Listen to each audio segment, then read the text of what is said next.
bells ringing in my ear. Jingle bell, a sound that's oh so dear. Frosty the snowman is all around town. Watch out for reindeers are falling down. We stay up waiting for Santa tonight. He climbs down the chimney at the speed of light, while we're dancing around the Christmas tree, hugging and kissing just you and me. Carolers are singing outside our door, lovely songs we all heard before, as they walk from house to house to wish us all a Merry Christmas Day. Oh, a Merry Christmas Day.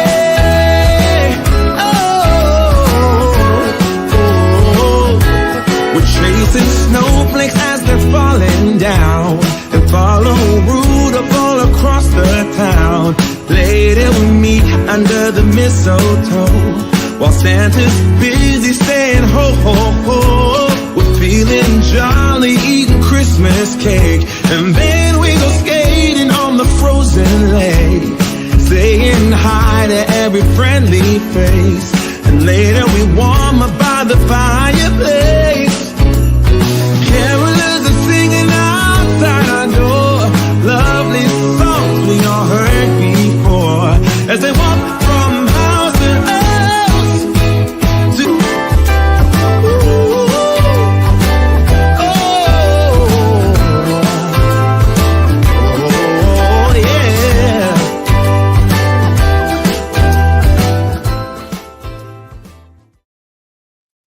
All right. Happy holidays, everyone. I'm going to get started here. I was waiting.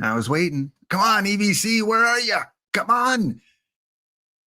EBC apparently went on for a few hours this morning, and supposed to come over at noon, but you know, EBC, you know, when you get chatting, so can't wait any longer. We got to get started. Happy Boxing Day, everyone. Yes, up here in Canada, there are people shopping till you drop. This is our version of Black Friday here. Happy holidays, everyone. I hope you had a safe and wonderful Christmas. Thank you for spending your time with me today. Hopefully you're feeling well, and all the food went down well, the beverages went down well, the laughs, the smiles, the game playing. And I thank everyone for allowing me to tease them a little bit if I mentioned your name in that opening trailer. Just having a little fun with some members of the community and some of the fellow affiliates. So thank you guys for being here. Brent, happy Boxing Day to you.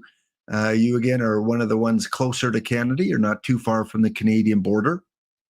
And one day when we become the 51st state, I guess, you know, we can become neighbors.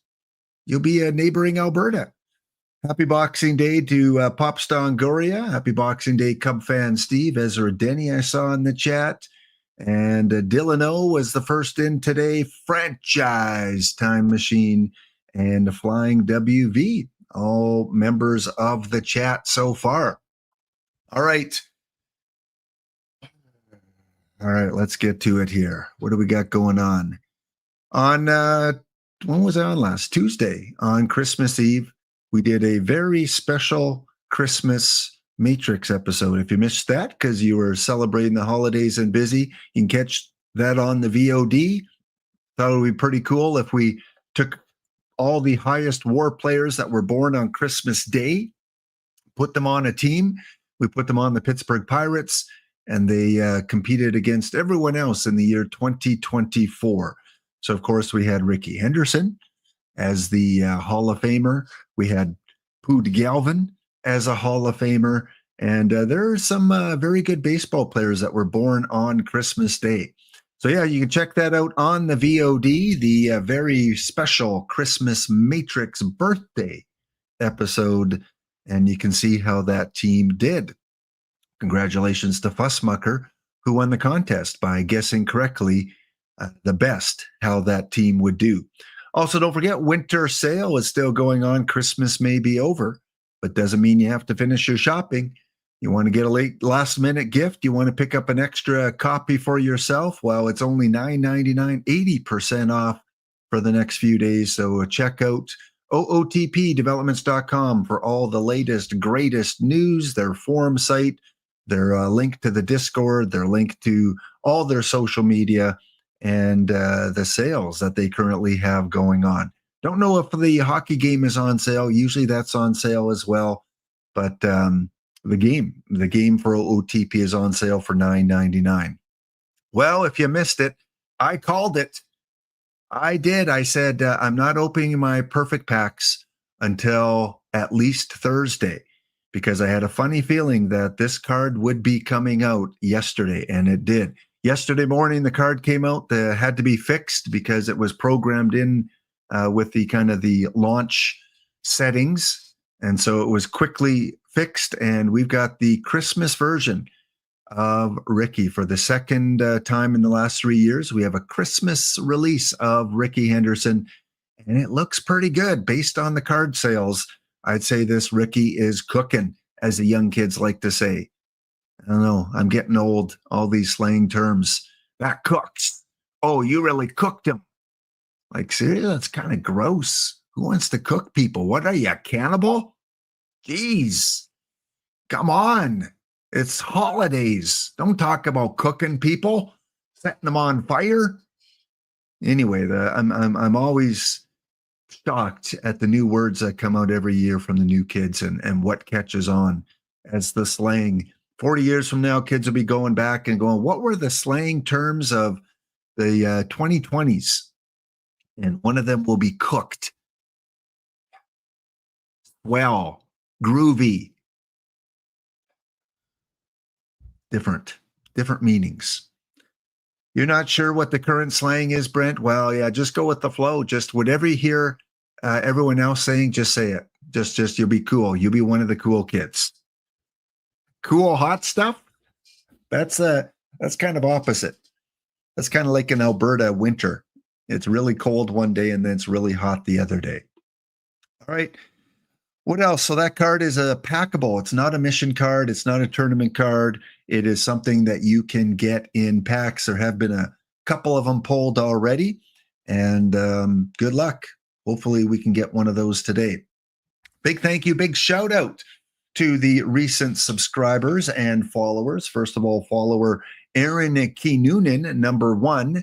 Bender Guy, #1. Thank you for the primer on a Tuesday. Brent, thanks for re-upping your sub. 14 months with the channel. And Brent and Bob Bolina. Bob Bolina, thank you for your follow on Tuesday. And we have Missia. Is that how you say it, Ezra? Missia. I think that's how you say it. No, I know that's not how you say it. 165. Thank you for the follow on Tuesday as well. Thanks for all the support. And again, without you, we would all just be talking to ourselves, which some of us do anyway, even if the camera and the microphone is not on. Few little odds and ends to get things going as well. The next TWIP set will be 1 week from today. Yes, that's right. 1 week from today. I don't think there's a Tuesday treasure trove on Tuesday of next week. That is, of course, on New Year's Eve. You never know. You never know. There might be a few surprise cards here and there. But the next official one that has been announced is coming out on January 2nd. 1 week from today, TWIP will be back. Spore will be back with a new year and new cards. And I think this is going to be, I mean, let's face it, from here on out, every set's going to be a big set. There's so many good cards that have to come out, so many good players that they have to have the meta versions coming out. And we got like 5 weeks left or something, before they start toning the cards down. You can't have all the big cards come out in February. It's too late. People want to use them. They want to play with them. They want to compete with them.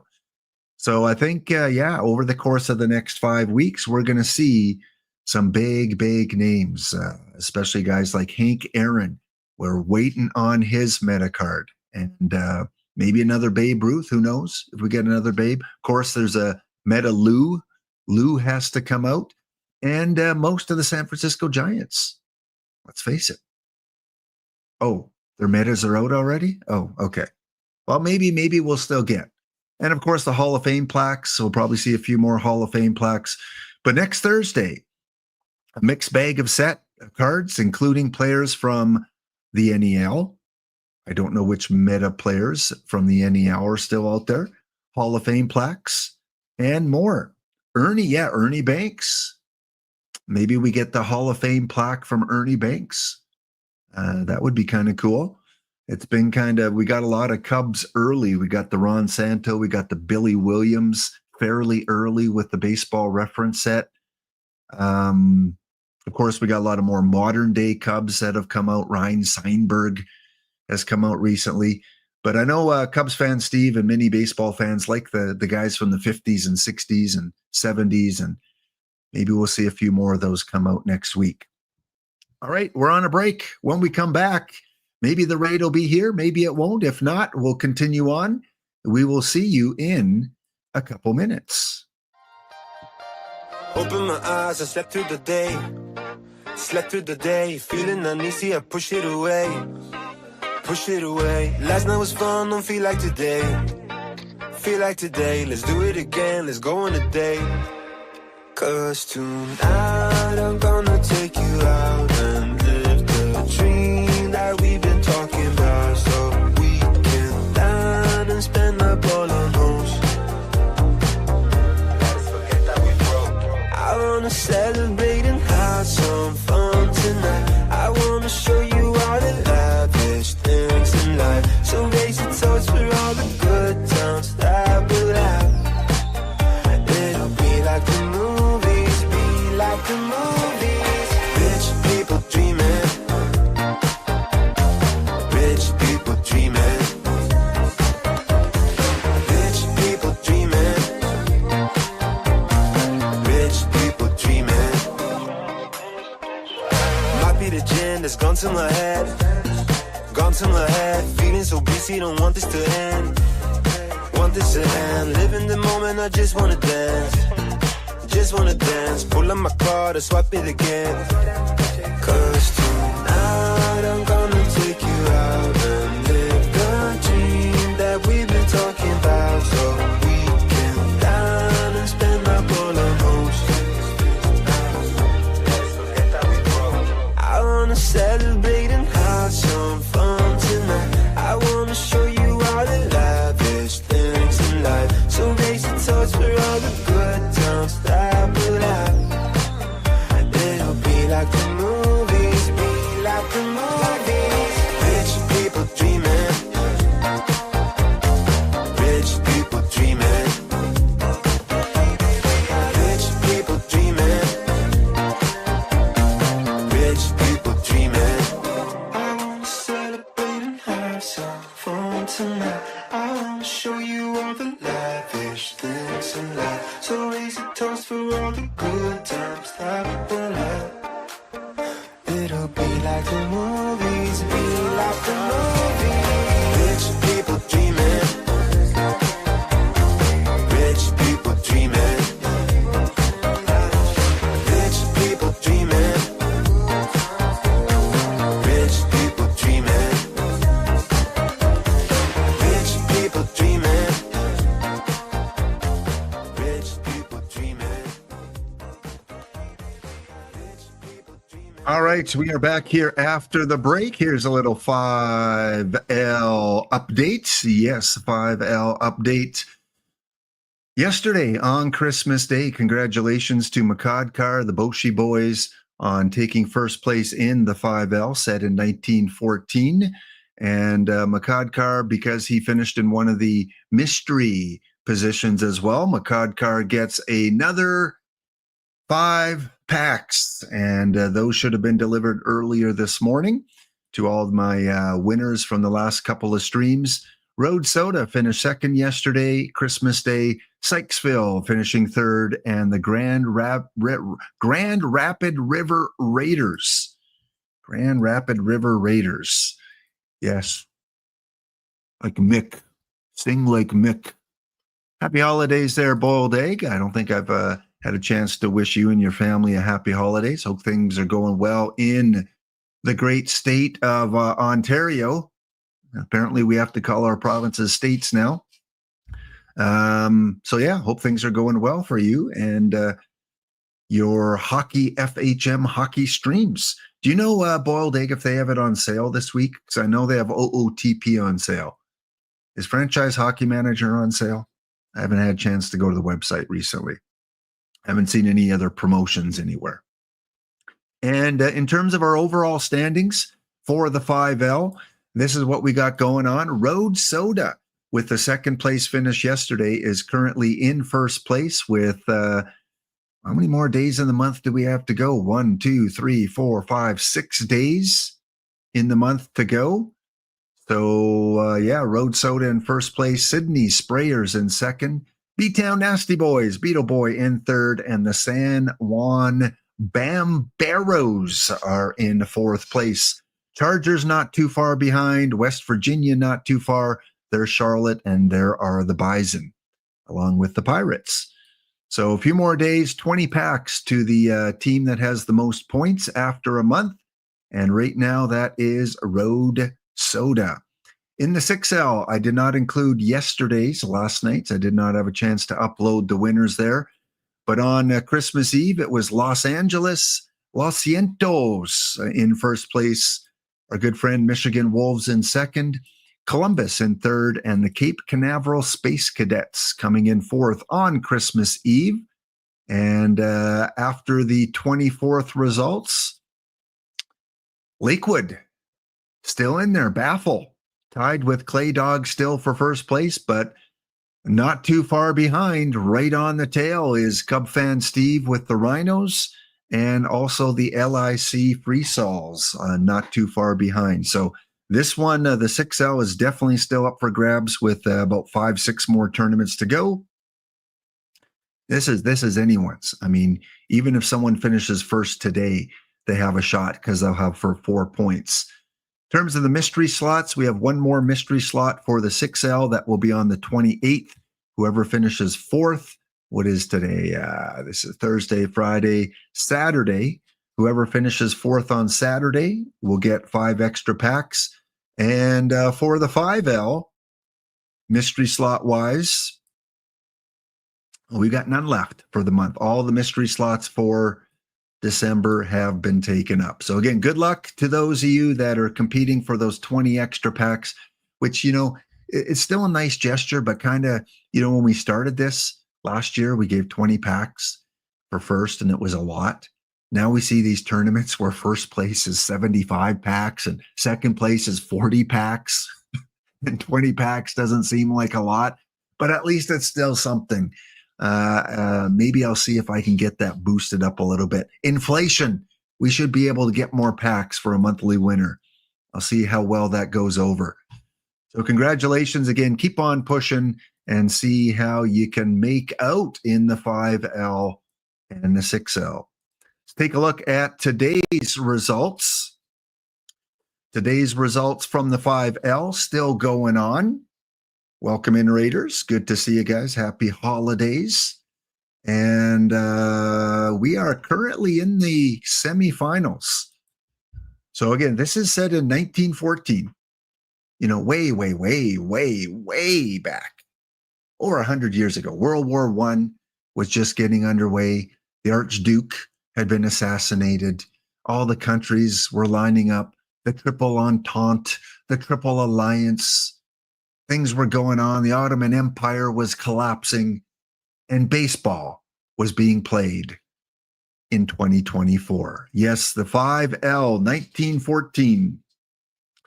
So B-Town Nasty Boys are losing. They lost out in the quarterfinals. Beetle Boy losing out to the Andong Talls. Also in 7 games. VR Mind, a tough loss to the Otters, who came back and won the last 3 games today of the quarterfinals to go to the semis. The Fort Huron Polish Sausage. How many days do I open up a game and I still see new teams I've never seen before? Maybe current managers are just changing their names, but I have never seen a Polish sausages before. I mean, they're delicious. I can say I've tasted a few of them, and they are delicious. The Fort Huron Polish Sausages win 4-1 over the Tacoma Rainiers. And in the last quarterfinal, it is the OK Aces. Yeah, OK taking down Pasadena 3-1. So heading into the semis, the Otters have a 1-0 lead over the Talls, and the Aces have a 1-0 lead over the Sausage. All four teams currently guaranteed at least 1 point now in the 5L. And for those of you just coming over, I just gave an update before you got here. The 5L update has been done as of right now, with a few tournaments to go in the month. Road Soda, first place, 16 points. And Sydney Sprayers, B-Town Nasty Boys, who lost out in the quarters, so they're not going to get any points today. And then Coach Weedy with 12 points. Also, congratulations to Makadkar getting the mystery slot yesterday, a bonus 5 packs for finishing in one of the blue squares. Any team finishing in a blue square gets 5 bonus packs. In the 6L, not including last night's result, this is a snail's pace race to victory.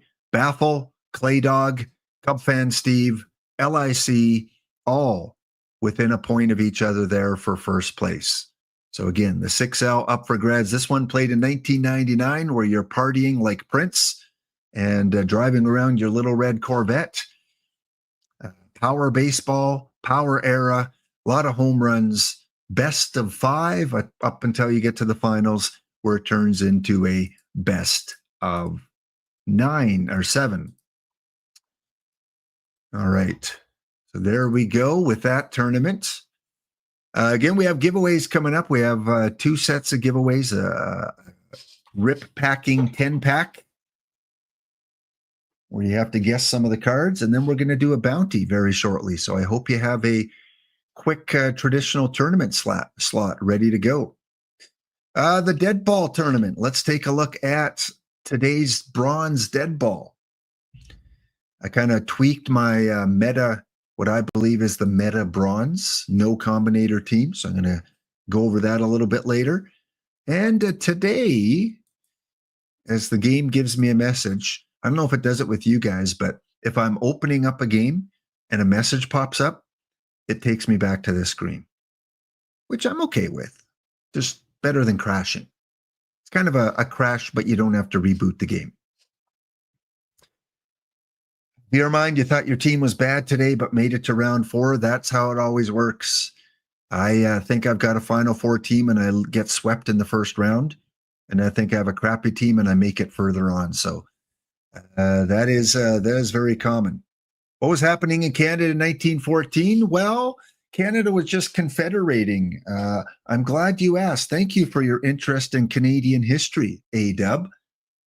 Well, Canada had just previously had Alberta and Saskatchewan join Confederation back in 1905. 1914, because we were still under the British thumb, we did not have complete sovereignty. We were, as soon as war was declared, the Canadian military and soldiers, who were basically British soldiers, were forced to engage as well. And it was very controversial as the war went on, because the French Canadians in Quebec mainly didn't really want to go and fight for Britain, because they were not British. They were French, French settlers. And eventually we had, presidents or prime ministers like Borden come in and have conscription, and they conscripted Canadians to go over. But it was in 1917, just 3 short years after 1914, that Canadians got engaged in battle. We got in battle in 1915 in the Battle of Ypres, where we had to fight off the enemy. And then we were victorious and helped the path forward to victory in other battles, especially in 1917 at Vimy. Oh yeah, there is your Canadian history. I could go on, but it's almost like I got it memorized because I taught it for 30 years. All right, the bronze dead ball. Congratulations to Minerva with a 1-0 2-hit game. Now this can be frustrating when you lose games and you allow 1 or 2 hits. I gave up 2 hits all game, and I lost game 7, 1-0 to Minerva. So congratulations, Minerva. That looks like it was quite the battle. I only had 4 hits, so not a lot to brag about. A very empty box score, I would imagine. Not a lot going on. Doubles, I had doubles from Noisy Wallace, Ray Caldwell, and you had a triple by Fogarty, which was probably, led to your only run. So 1-0 game 7 victory in today's bronze dead ball. Let's see here. Who'd I beat in round 1? Oh, I beat EVC in round 1. And then Minerva beat me in round 2. It's Battle of the Streamers. Back and forth. 1-1, 2-1, 2-2, 3-2. I tied it up. And then Minerva takes it. So we are currently in round 3 of the bronze dead ball. The Kingsmen up 2-0 on the Sidekicks. The Lions up 2-0 on the Socialists. The Knicks up 2-0 on the 06s. Got started a little late, so going until the plan is to go about 2.5 hours. So whatever that works out to. I told Doc about 2 p.m. Pacific, 3 p.m., 2 p.m. Pacific. I don't know. Let's see, 12:31. Like around 3 o'clock Mountain, 5 o'clock Eastern. Somewhere in that range, give or take 15 minutes.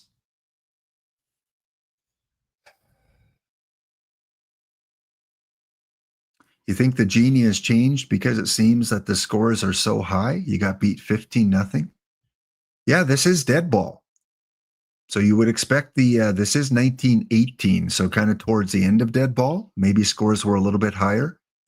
Also, it is the Tigers tied with West Hartford Max Oysters at 1. Sheffield, Andy from Sheffield, up 2-0 over the Ducks. D-Block's team up 2-0 over Macadkar. And Macadkar up 2-0 over Extoforas in the round 3.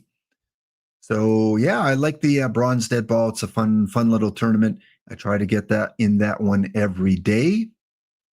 And let's see what else. Any other tournaments we have going on that I'm entered that I can show you? I guess we should, let's take a quick peek at last night's 6-out because I didn't look at the standings from last night.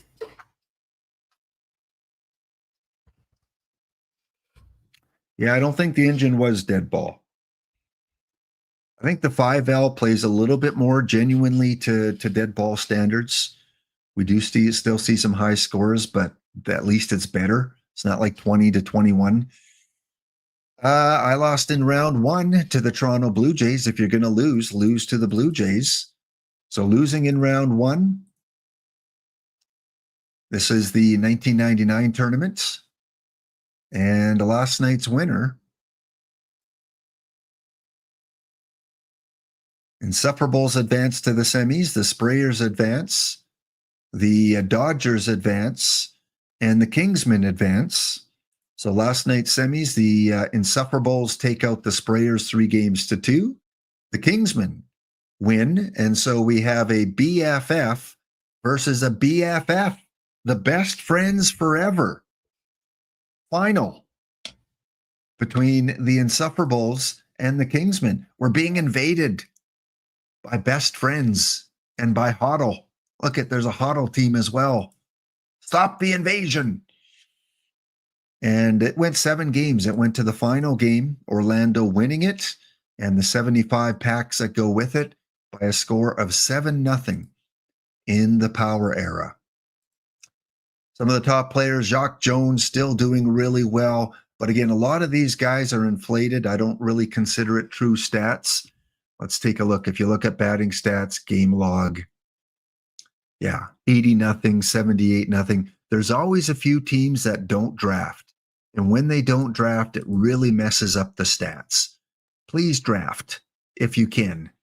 As soon as you enter a tournament, just draft it. Just get, especially the 6L, because it's so fast. You can draft a 6L in 3 minutes. Unless it's Ezra, because Ezra likes to go over every card and have a discussion about it, which I think is cool because it gives the cards more love. So thank you, Ezra, for giving them the love. Dave Parker, 14 home runs. I mean, again, I've said this before. If you don't have Dave Parker on your bronze team, no combinator team, what are you doing? Get Dave Parker on there. Come on. He is legit. He did not play in any Gym Unknown teams for the Kingsmen. MVP of the finals. MVP of round 3. MVP of round 2. And MVP of round 1. No Gym Unknown opposition. Dave Parker. Stud. He was even tamed down when Spore introduced him on stream. Chat was like, oh, he's too good. He's too good. Bring him down a notch or make him a silver. And Spore decided to bring him down a notch, but he's still really, really good against the righties. So there is probably the player of the tournament right there. 4-time MVP and the Kingsmen. Let's just take a look who they had. Always like looking at what a winning roster looks like. Oh, yeah. These names look familiar, chat. Jimmy Key, 4-1. Bido. Yeah. Aaron Carter, an oldie but a goodie. Still holds up. He was 3-0. In 1999, this card was 3-0 with that stuff. So I guess the low stuff guys can still do well for you. He had a 4 ERA, which for 1999 is good, I guess. And he went 3-0. J.A. Happ, another solid choice. He went 3-0. And Mr. Wong, an oldie but a goodie. So some of those old cards, don't think that they can't perform. Quite the pitching rotation there for the Orlando Kingsmen. And then for hitters, what did they have? Piggy. How did Piggy do as a leadoff hitter? 4 stolen bases, 273 average, 818 OPS, multiple hit games. Bill Joyce went 278, dead ball card. Lance Johnson at 18 RBIs in the tournament and hit 347 from the Chicago White Sox. That's the build I like now. I like this avoid Ks. I said, look at this. Look at this. No strikeouts in 5 games in his last 5 games for Lance Johnson. Avoid K. Very key now, I think, in the game. Dave Parker he has. We talked about Dave Parker, 4-time MVP of the tournament. Also, Freddie Freeman, the new first baseman that came out. Freddie had 14 RBIs. Mike McFarland was one of the catchers. Last game had a home run. Elmer Smith, another dead ball card, but a home run guy. 4 home runs, 12 RBIs, hit 286. And finally, against the righties, Swede as his stud shortstop with 4 RBIs. So that is the winning team. I believe they won, right? Did they win or come second? They won. So that's what the winning team looks like yesterday in the 9L. Oh, yeah, World Juniors is underway. Canada Junior Tournament. 19 and under hockey players playing their guts out. This is not like the NHL where sometimes players coast. These players play hard. It is one of the most competitive hockey tournaments we have here in Canada globally, and Canada has started off their mission. Mr. Key, I just saw he was 4-1. I didn't see his other numbers there.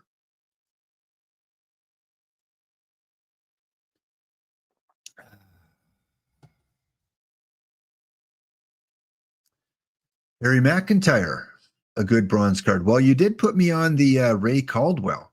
Not as familiar with that Harry McIntyre. And one other tournament that just finished recently. Let's go check on that one. And then we're going to do a quick tournament. Let's see where we're at. We're going to do a bronze no combi quick. How long do we have to wait? A while. 4 out of 16. Who's in there? Weenham's in there. We might be able to join this one because it's going to take a while to fill. Yeah. All right. If you guys want a chance to win 10 packs, join the bronze best of 3 no combinator quick. Sign up for that one. And if you are in chat and you happen to knock me out of the tournament, you will win 10 packs in this bronze quick. We got Yokido in there now. We got Buckeye Fury. We've got more Wainham. So it is 7743. No combinators allowed. 7743 bronze quick. Get in.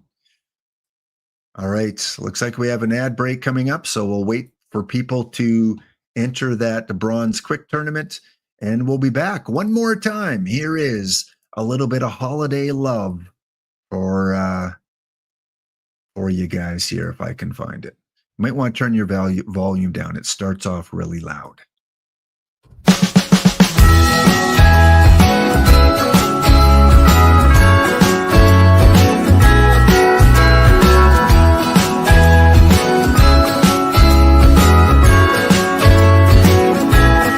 Jingle bells ringing in my ear. Jingle bell, a sound that's oh so dear. Frosty the snowman is all around town. Watch out for reindeers are falling down. We stay up waiting for Santa tonight. He climbs down the chimney at the speed of light, while we're dancing around the Christmas tree, hugging and kissing just you and me. Carolers are singing outside our door, lovely songs we all heard before, as they walk from house to house to wish us all a Merry Christmas Day. Oh, a Merry Christmas Day. We're chasing snowflakes as they're falling down, and follow Rudolph all across the town. Later we meet under the mistletoe, while Santa's busy saying ho ho ho. We're feeling jolly, eating Christmas cake, and then we go skating on the frozen lake, saying hi to every friendly face, and later we warm up by the fireplace. Carolers are singing outside our door, lovely songs we all heard before, as they walk from house to house to oh yeah.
All right, welcome back, everyone. Thank you, Cedarites, for pointing that out about the Sanford Sun Kings earlier, having 2 slots in the top 10.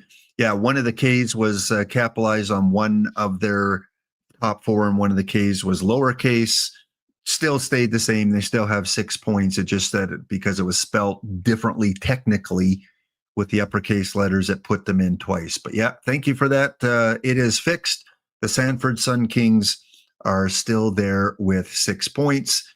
They had a second place finish right here on the 17th. And then they had a third place finish here. And they should have had a fourth place finish. Yes. So 3 points plus 2 points plus 1 point. Sanford Sun Kings have their legit 6 points. One more tournament that just ended short time ago. That was the early bronze. Now, this is a tournament I rarely get into because this one fills up usually before I have my game open. And the odd time when I am up a little bit earlier on, I try to get in the early bronze. And I'm glad I got into this one because today we defeated the Doosan Bears 4-2. We took out the Madison Moundsmen 4-1. We took out the Orangeburg Apples. We took out Low Diamond Phillips in the quarterfinals 4-2. Going up against the Orlean Firebirds, our good friend D. Dempsey from Texas. Took them out 4-2. And in the finals, going up against the Kizo Cats, 7-4. In the deciding game, game number 7. So like I said, been a while since I've been in this tournament. I don't even know what the qualifications are. Are you allowed combinators here? What do we got? First place. Oh, I got a high diamond pack today. Plus, of course, the points that go with it. And player of the game was Joe Charbonneau, who went 3 for 4 with 5 RBIs. In game number 7, Joe Charbonneau, the good hitter against the lefties, came through against Roberts, who is a lefty. So you throw a lefty out there, you're going to have to face off against that Joe Charbonneau card. And again, is this a combinator or no combinator? No combinators. So bronze or lower with no combinators. Okay, well, I will absolutely take that. Good to see the Hound with a victory in the bronze early. Gonna have to enter those bronze earlies more with the no combinator teams. So our 10-pack bounty, we have 1 slot left. It is ID, or do we have 1 slot? 2 slots left. ID 7743. It's the one that's pinned in chat. Bronze Quick, ID 7743. 10 packs if you defeat me, and 10 packs only if you're in chat. So you have to not only knock me out, but defeat me as being part of our community here today. It is now full. All right, 77. You can take that off. 7743 is now full. Let us unpin that.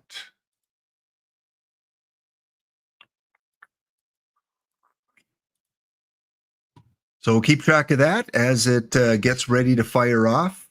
Again, congratulations for those that are winning some tournaments over the last few days. Always nice. And also the pop-up tournaments is going on. Don't forget, there are still pop-ups available that are not full yet. Some that have not fired off in the perfect drafts. We've got the Ringing In 2025. Has about 50, 60 slots left. And we also have 2042 Eggnog for Breakfast pop-up. That one is still 20% filled right now. So 2 pop-ups with the drafts are available. However, all the traditional pop-up tournaments, even though they have 4 or 5 days left to fire, they are full. So you cannot get in any of the traditional pop-ups. So two more that you guys can get into. So if you've been knocked out of one, cost you 2,000 perfect points, might as well try to get into it. And the Ringing in 2025, I'm not going to draft that one right now. But thanks to Nicolino and thanks to the team, 190 slots now taken in that tournament. Okay, let's go take a look. The tournament is about to fire off here.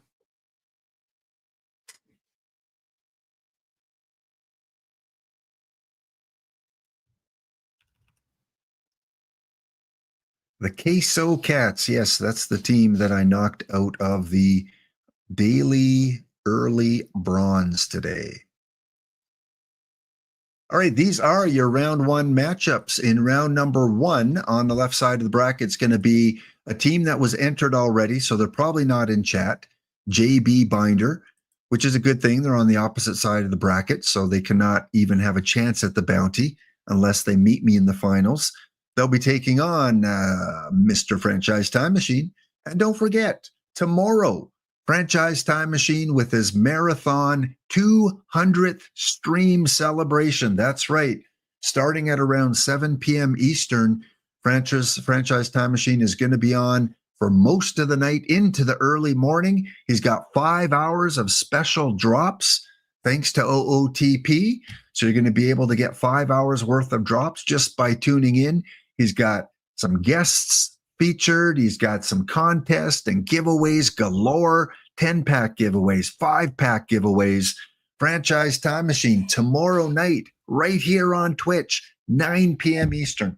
Give that kid a follow. He's not a kid, but he is to me. Give him a follow. He's got his new computer ready to go. Yes, on for many hours starting tomorrow, 7 p.m.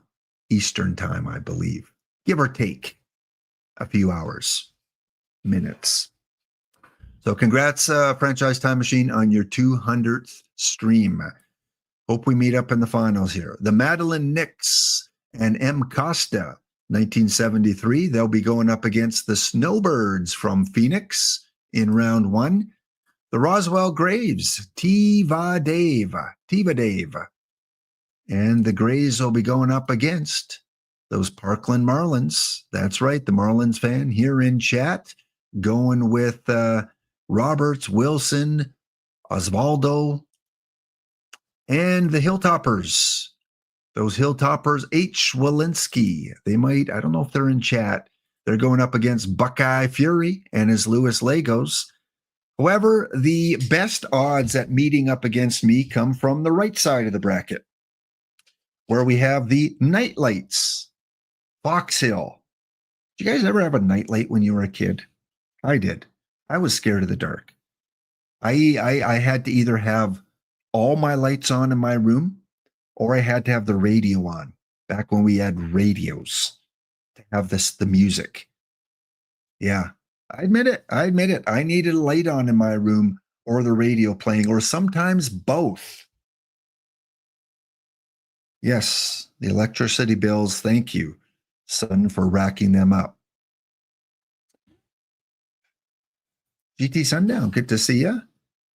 Rio Whalen in the chat as well with the Walking Duck. Gritty Goose. We also have Moore Wainham, who I don't think is in chat. He was entered already, but maybe he's here, and he's going to be playing his other team. Well, how coincidental is that? Moore Wainham up against Moore Wainham. I think Moore Wainham's going to win that one. Canterbury Tales, ABC, AB Crawford, 72. They'll be going up against the Sharks from Jay Sayer. Good to see you, Jay Sayer, as part of the tournament. And my round one matchup. I feel like all the time I do stalking on my Google Earth that I am being stalked now by this guy.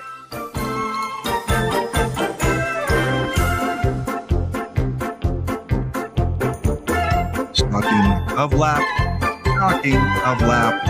Cedar Wrights is now my stalker. I don't know how many times we have met up in either round 1 or round 2 of these bounty Cedarites, but good luck as you send out Scott Baker in the first game. So again, if I get knocked out by Cedarites, it'll be 10 packs going to Cedarites. If I happen to advance on, then I'll be taking on either the Sharks or the Canterbury Tails. Otherwise, you guys are playing for in-game packs. So this is what I perceive to be the bronze meta right now as a no combinator team. I refined it yesterday on Christmas. That's what I was doing, refining some of my bronze teams, like my early bronze, and thankfully, because it worked out. I've got the only Nolan going up as my number 1 pitcher. Again, this card came out a couple weeks ago. Mac Jacks pulled it and then sold it to me for over $300,000. And number 2, I've got Scott Baker. And I think if you look at a lot of the lineups, you'll see Scott Baker somewhere in the starting lineup. And as I say that, there's one there for Cape Cod, number 2, number 3 for Forest Hill, Cedarites, number 1, Buckeye, number 1, Franchise, number 1. So yeah, quite a few teams out there have that Scott Baker in their starting rotation or in the bullpen like Parkland does. Phoenix, no Scott Baker. Remember, he was a mission card, so it's not the easiest card to get. You either have to complete that mission or you have to go buy it on the card shop. And I would say maybe 60% of the teams have that Scott Baker. So I've got him and going up against him in game 1. If you do want to get into bronze, he is cheap for a mission card and one of the top pitchers in bronze. What are you waiting for? Spend 323 points. This is a bargain. Like, even if you don't play bronze, buy one of these just to have them in case you're in a PTCS where you have to use bronze cards or you decide to get into bronze later on. Get this guy. He should be in your starting 5, in my opinion. Also, I've got Jimmy Key, one of the newer cards that came out. Yes, he is a little low on stuff. He is a little splitty as well. Some kind of reverse splits in some areas. He is probably going to cost you more than Scott Baker because he's a tournament edition card right now. And you have to, get into the quarterfinals of a daily tournament to even have a chance at getting Jimmy Key. So I was fortunate to select him as one of the options on the cards from a tournament. And at some point, I hope you're able to get him. The price will come down. I think a lot of people are taking silvers right now as their choices. I think the sneaky plays are to get some of these bronze cards and get doubles and sell them off. Because as you can see, none of them are on the card shop right now. There's none of them there. So I don't know if I even have any here. Let's see if I can give you guys a deal. I got a low diamond, high diamond. No, I don't have a bronze option right there. So Jimmy Key, my number 3 guy. Number 4, I've got Dave Roberts. A lot of people, again, have Dave Roberts on their rosters. Probably see them a lot. Number 2 for the Juggernaut. Canterbury, number 1. Hilltoppers in the bullpen. Yeah, so he's probably pretty much on every team. Except for Franchise Time Machine. Maybe because he's a little outdated. I don't know. Seems like there's some players on there that he needs to upgrade. Parkland, Dave Roberts. So a lot of people are using Dave Roberts as kind of their number 1 to 3 guy. Yokido has him as the number 4. So, but he should be there somewhere. I might even have him down too low. He might be higher, but I just think Baker, Key, and Nolan are better. And then Hugh Bedient as my number 5 guy. Again, he could be a top 4 pitcher as well. I have no problem if anyone has them in their top 4 rotation for no combi bronze. Modern era, of course. He might suffer a little bit more in the dead ball era where he's from because of that pitcher BABIP, but a very solid card as a no combi. In the bullpen, I've got Bido, I've got Duffy, I got Cormier. I did pick up, based on what chat was saying on Monday, the Aaron card. How do you pronounce that? Sele? I would think it's Saleh. Saleh. So I did pick him up for my bullpen. I know A-Dub, I think it was A-Dub that was saying he was a little bit skeptical on this card as well as a starter. Again, I have no problem if people use him as a starter. I could see why you are using him. Very strong stuff, very strong home run suppression, and very, very good against the right-handed batters. So you just don't want some of those lefties coming up like Joe Charbonneau, Rico Cardi, even though he still does have good home run suppression, though. So I do have him in the bullpen, see how he does. And then I've got Harley Payne and Ray Caldwell. Everyone in middle relief except for Ray Caldwell, who I have as a long reliever. In my lineup here, my catchers, I've got Darren Dalton, a new card that has come out. It's an LE. So again, if you do want to add this to your team, it's going to cost you 65,000 points. There are 100 of these total. And I don't think you're going to be able to get Darren Dalton pretty cheap because he is kind of meta. He's one of that group of meta catchers with Schneider, Mauer, McFarlane, Grube. So there are maybe 5 or 6 catchers you can kind of pick and choose from who you want. But because I do have this card, I'm going to use him. And I've got him in a platoon situation with Chris Schneider. I think Chris Schneider is, again, really good option. Some people have Castro both ways. So if you want to save a platoon situation, you might go with the Castro.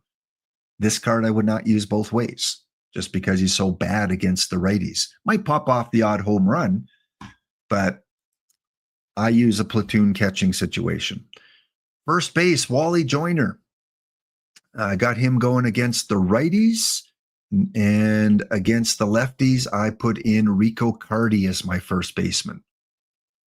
So again, when you look at, the combination of Joyner and Cardi, look at Cardi against the lefties, Joyner against the righties. So again, ideal platoon situation. Defense, well, first base, I don't pay much attention to it. It is what it is. Wally Joyner's a lot better defensively, but Rico can play first base. So he gets that slot. At second base, against the lefties, I've got Jay Bell, and against the righties, I got Johnny Evers. So Jay Bell, much, much better against the lefties. You could use him two-way.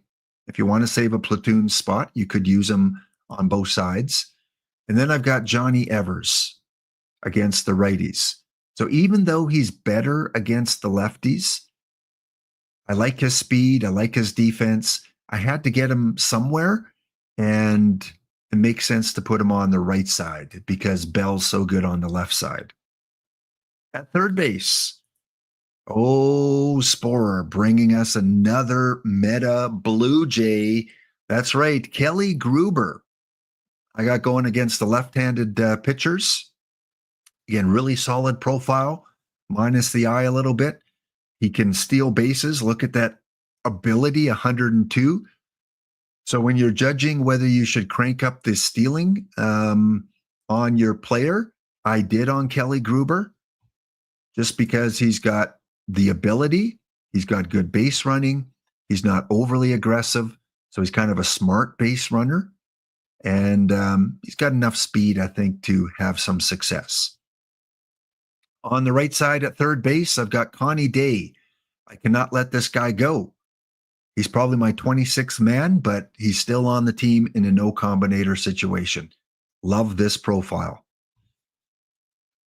Shortstop, Tommy Butts. Enough said. Tommy Butts, both ways, no combinator. In outfield, in a left field against the lefties, Joe Charbonneau. We talked about him earlier. And against the righties, Mike Young. Where is he? So look at the profiles. Charbonneau, look his strength against the lefties. Mike Young, 140 power against the righties. Only thing I don't like about Mike Young is that avoid K. I'm high on avoid K, and his is really crappy. But you can't win on every card. Game 1 is in against Cedar Rights. And it will be a 3-0 victory for the Hound in the first game. Let's take a look at the box score. Scott Baker goes the distance for Hartford. The only Nolan goes 8 1/3, giving up 6 hits. And he is your player of the game. A home run by Wally Joyner is the only dinger of that match. So we'll continue on and look at my bronze team. Center field against the lefties. I've got Gutierrez going. You can see Gutierrez is much stronger against the lefties. He can be used both ways if you want. He's got outstanding defense. He can steal some bases if you choose to crank his slider up. So he is probably one of the top 2 or 3 center fields right now in bronze. I've got him platooning with Josh Hamilton against the righties. Again, you see Gutierrez much better against the lefties. Hamilton dominant against the righties. Kind of like Joe Charbonneau, like Rico Cardi. So I think they work well. Defense, Hamilton's not the best center fielder, 71 range, but I had to put him somewhere. And I think he can play adequately. In a short tournament, in a quick, he can play center field for me. In right field, against the left-handed pitchers, this is where I slotted Mike Young. So I've got Mike Young playing 2 ways, but different positions. Again, his home run power, his eye against the righties and lefties is good enough to play both ways.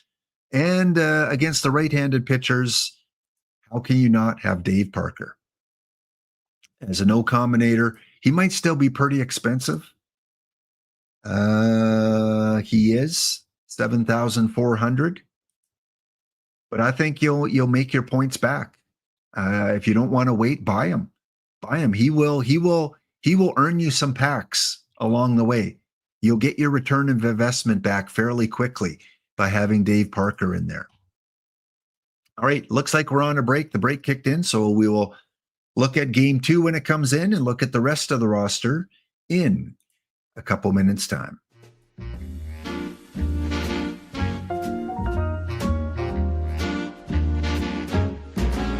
I've never cared much for winter. Ice and snow leaves me totally cold. But something's up each year in December. I love it like a miner loves gold. It's never about the presents, the turkey or the Christmas tree. It's all about that glow in my baby's eyes that lights a fire inside of me. My baby's just crazy about Christmas. Just listen to that kitten, the way she purrs. There's something in the air this time of the year. She's crazy about Christmas, and I'm crazy about her.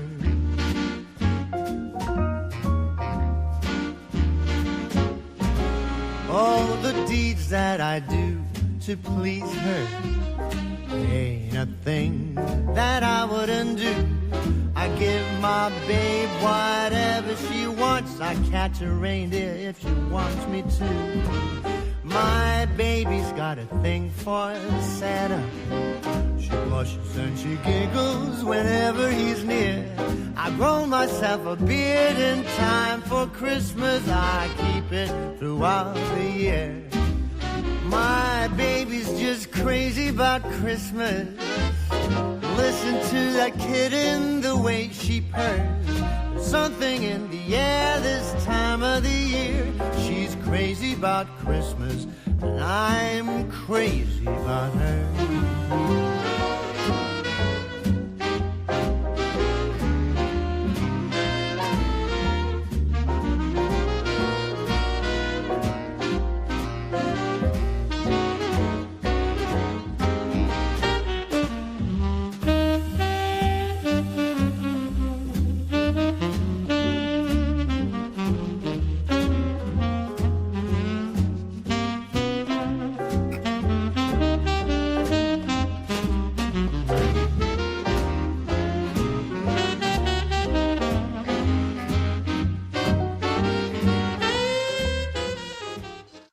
All right, we're back. Happy holidays. Happy Boxing Day up here in Canada. That's right. The stores are open. The Boxing Day shopping is going on. People are spending their Christmas money either online or physically in the store.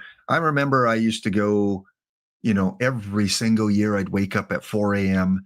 I would put on the winter boots and the jacket and the gloves and the toque, fire up the vehicle. And it was kind of a yearly tradition with the family to wake everyone up at 4 a.m., get in the vehicle, and stores would usually open at like 5 to 6 a.m. And we would go and we would wait in line at the future shops, at the Walmarts, at the whichever stores, had these big sales, usually on like electronics or entertainment kind of things, movies, games, those kind of things. And yeah, we would just spend a few hours, go for breakfast after, have some kind of family time there, look at what we bought, we spent our money on, and congratulate ourselves at the deal that we got. Oh, I got this Die Hard Blu-ray for $2.99. I feel so proud of myself. The punching came a month later. There was the residual 30-day effect, A-dub, 30 days after you bought everything. Then you got the credit card bills, and that's where the punching started. It wasn't as joyous then.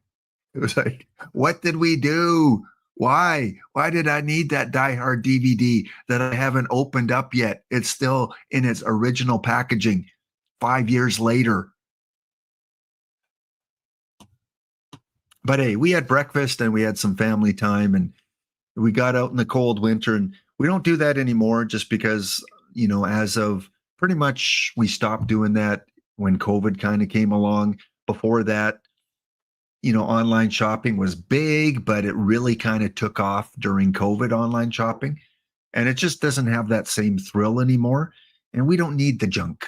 We don't need all those things. But it was fun. It was really fun. I have to show off some of the gifts I got maybe on a different stream. I don't have them all down here. Got a few of them, but not all of them.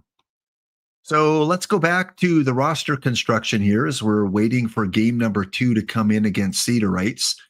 My DHs in a no-combi bronze team, going over the no-combi bronze. Against the lefties, DH, I've got Edgar Martinez. Again, you could play him both ways if you want, but I think you get a lot more value playing him just against the left-handed pitchers.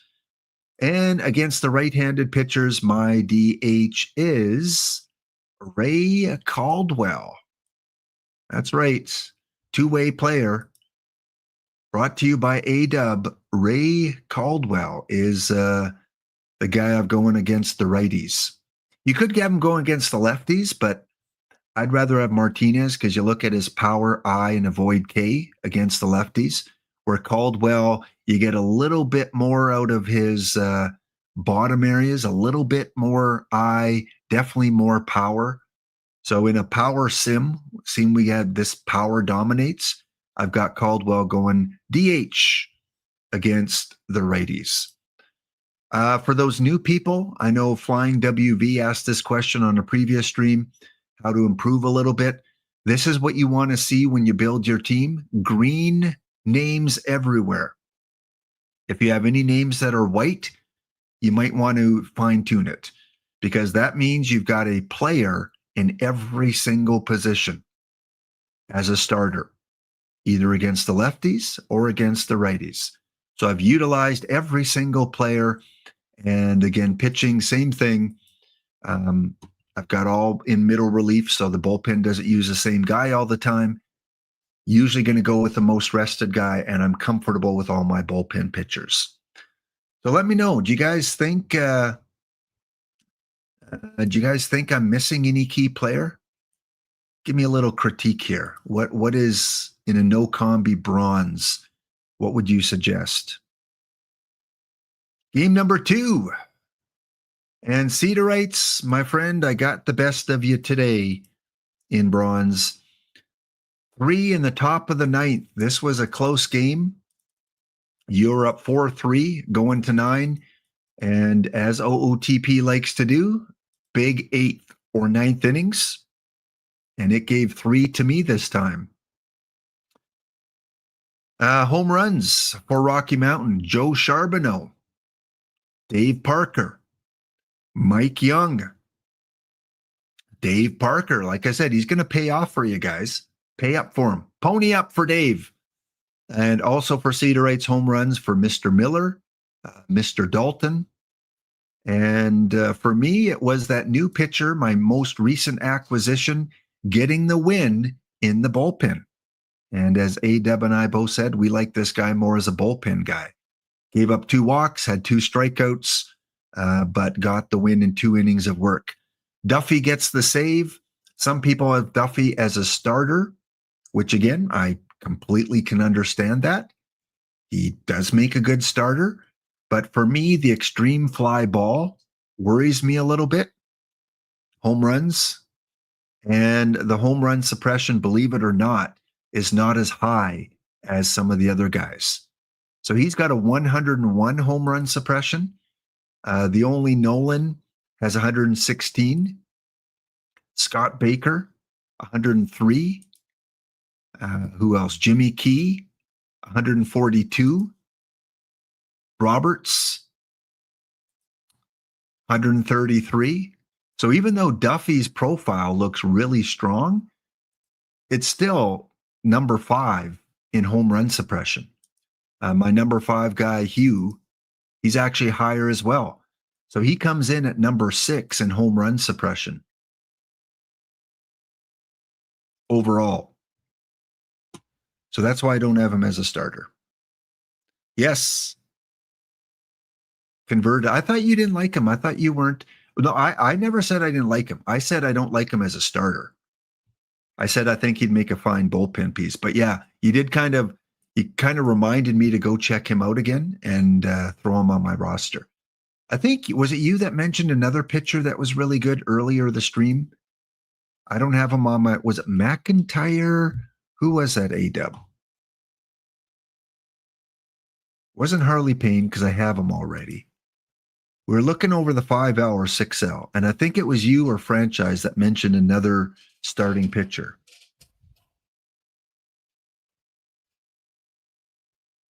McIntyre. Okay, for dead ball.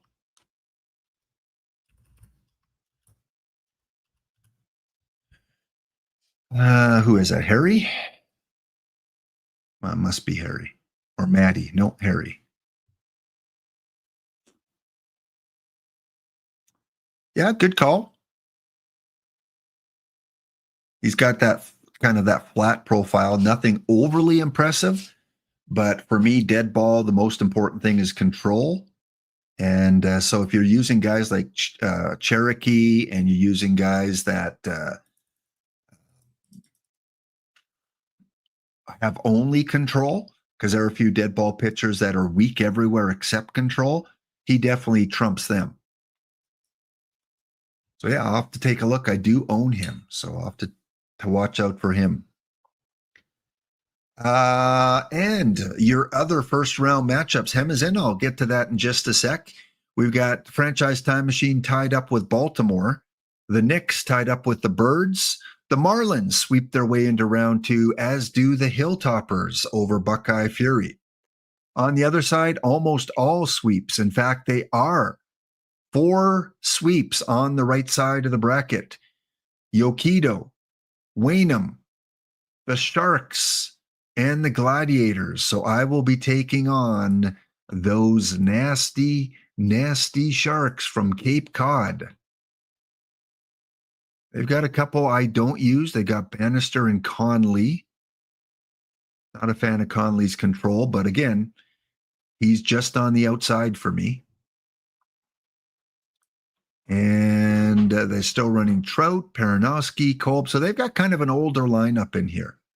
They got kind of the meta from a month ago. So we'll see how that goes. What about their hitters? Do they have old hitter meta? Mauer? No, they've kind of updated their hitters. They got Dave Parker. Good call there. See, again, a very effective lineup build. Just one player in the white, Jock Jones. but Jones can back up all three outfielder positions. So they would probably have him as a very strong backup. So they don't all have to be green, but try and get as many green as you can on your overall lineup. All right, I'll be taking on Cape Cod. Jay Sayer, are you in the chat here? You got to be here to be able to claim those packs. And I don't know if you were a random entry or you were in chat. So just give a quick hello if you're here, and that way we know you qualify for the bounty. I'd hate for it to go unclaimed today. It's Christmas. Hemizin, your question here.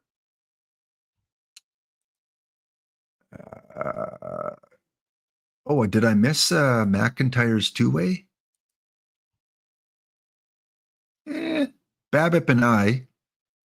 So make contact with the ball, and he may walk a few times. Absolutely, as a combinator. I'd love this card as a combinator. If there's even one available.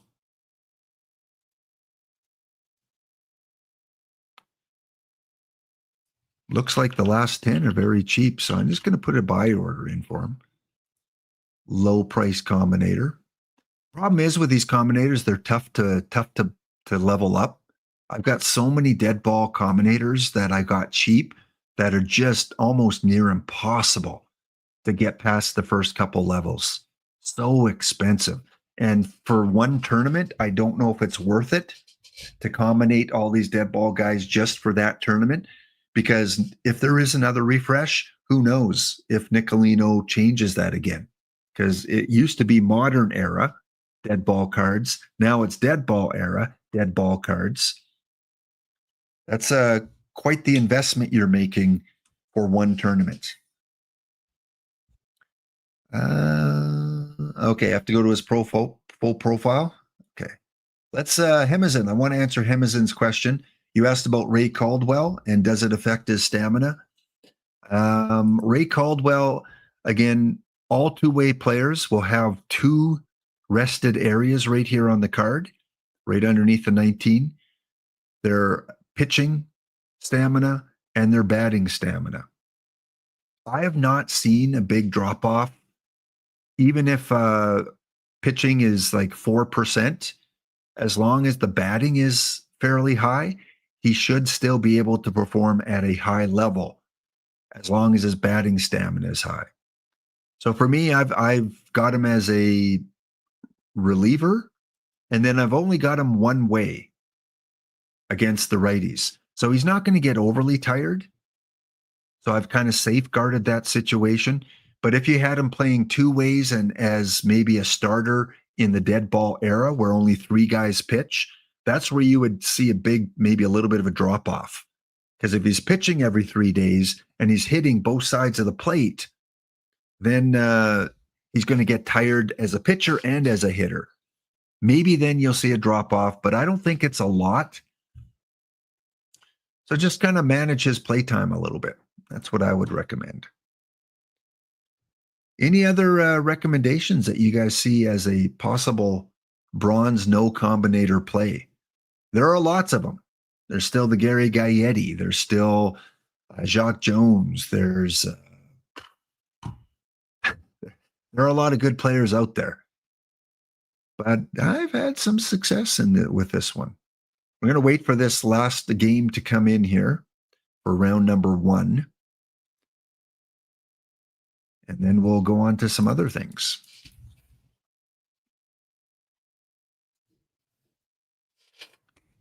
You guys are quiet today. This is one of the quietest my chat's ever been. Am I still using Roberto? You better not be talking about Roberto Kelly. That's a franchise time machine play. Roberto. Have I ever used a Roberto? I don't think so. Oh. You know what? Funny you should mention that. Yesterday, as I was refining my team, he was the guy I took off. He was my last cut, Roberto Clemente. I would love to have Roberto on here and then maybe use him in right field against the lefties. But that would mean maybe getting rid of a pitcher. And I don't want to do that. I could have 10 pitchers maybe in a best of 3. That might work. Roberto was, he was my last cut because he doesn't play center field. I needed a center field against the lefties, and so that's why I brought in Gutierrez and took off Roberto. If Roberto could play center field, I would have him instead of Gutierrez. So that was unfortunate. And Gutierrez does play all 3 outfield positions really well. So it's not that I don't like Roberto, it's just that his one positional play has finally caught up to him. Because he only plays right field, and Dave Parker only plays right field. So I'd have to sit one of them anyway. And then if I'm only using Roberto against the lefties, not a lot of lefties pitch. So I'd rather use a guy that has utility like Gutierrez. So even if he's not facing a lot of lefties, he's backing up other positions, which Roberto can only back up one. I love Roberto. Normally, he'd be on my team, but in this situation, he falls just short. I really think this is a team that if everyone copied me, other than the only Nolan, but then you could just slide in like Bido or Duffy. Copy this team, and you will have your fair share of success. I'm calling it now. Lap guarantees it. So I'll be going up against Cape Cod, and in the other matchups, it'll be Baltimore against Phoenix, Parkland against the Hilltoppers, Yokido up against Waynham, and still waiting to hear if Jay Sayer is in the chat. Hope you're here, Jay Sayer. Ozzie Smith, Otis Nixon, and Paul Molitor. Very good options. Extremely good options.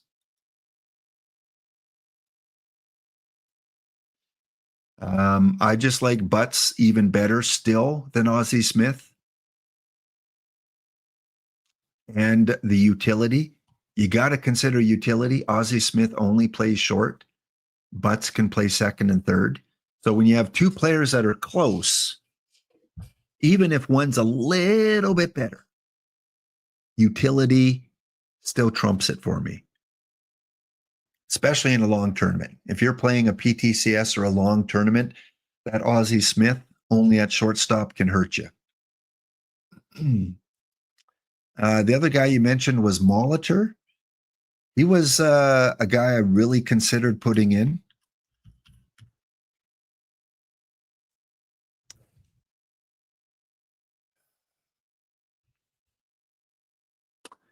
So he would be the platoon with Wally Joyner. Again, he only plays first base. I mean, that's what I hate about first baseman. Wally Joyner, Jake Stahl, Molitor, Kitty Bransfield, Rico Cardi. Only can play first base, and you only have so many slots available. But on paper, he would be probably the best first baseman for me against the lefties. And right now, that would mean me taking out Rico Cardi.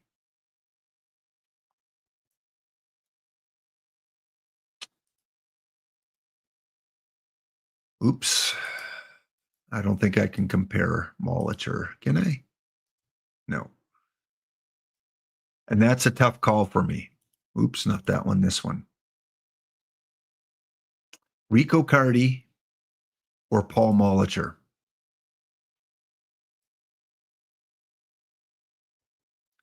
I still think it's Rico. And Rico can play left, yeah. So he's got that little bit of utility. So remember, anytime there's kind of an equal situation, kind of a tie, even if Molitor's slightly better, that ability to play left field and DH kind of moves Cardi up a little bit. But I could see why you play him. I could see why you play Molitor. Look here, 112, 109. 139.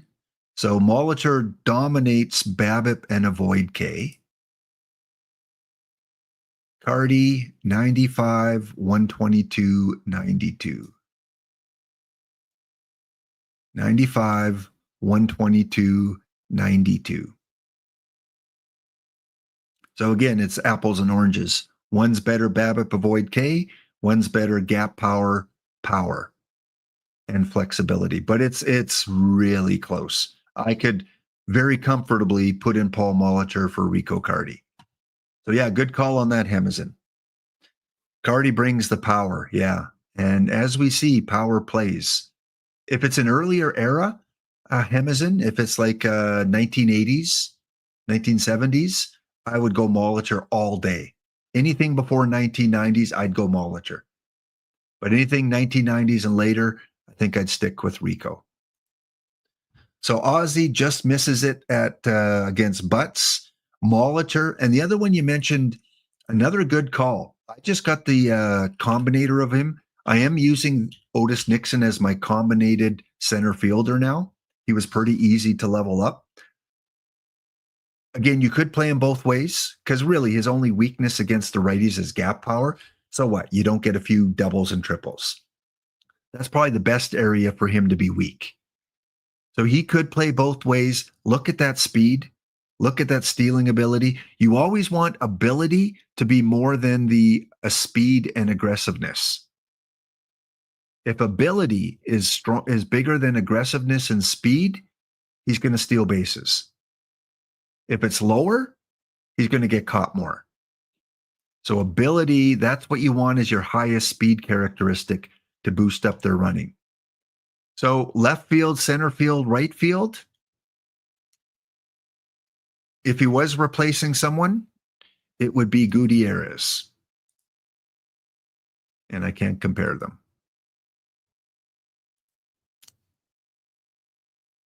And there's, again, I'm going to take the power in this era with Gutierrez. Because I'm not playing Otis Nixon in front of Dave Parker. I'm not playing Otis in front of Josh Hamilton. And I'm not playing Otis in front of Mike Young. So against the righties, there is no place for Otis Nixon. So he would be against the lefties, who he plays well against.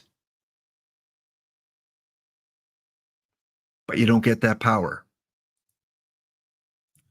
if you're going with Gutierrez. So again, he's 110 range for Gutierrez. And for Otis, he is 104 range. Center field, that's where you want good range. Center field in the power era, anything after the power era, you want good center field range. So Gutierrez has the edge defensively. He's got a big edge in power, and there's no place for Otis to fit. And if there's no place to fit as a starter, he's not in my lineup. He's got to start for me with no combinators. All right, Tessawiji, moving your stream up to 2 p.m. Mountain.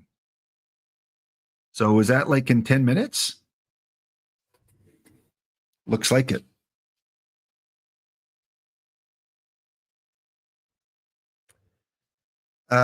Snyder, a catcher. Yeah, Snyder, Brent, I already said. Snyder, I'm playing him against the lefties.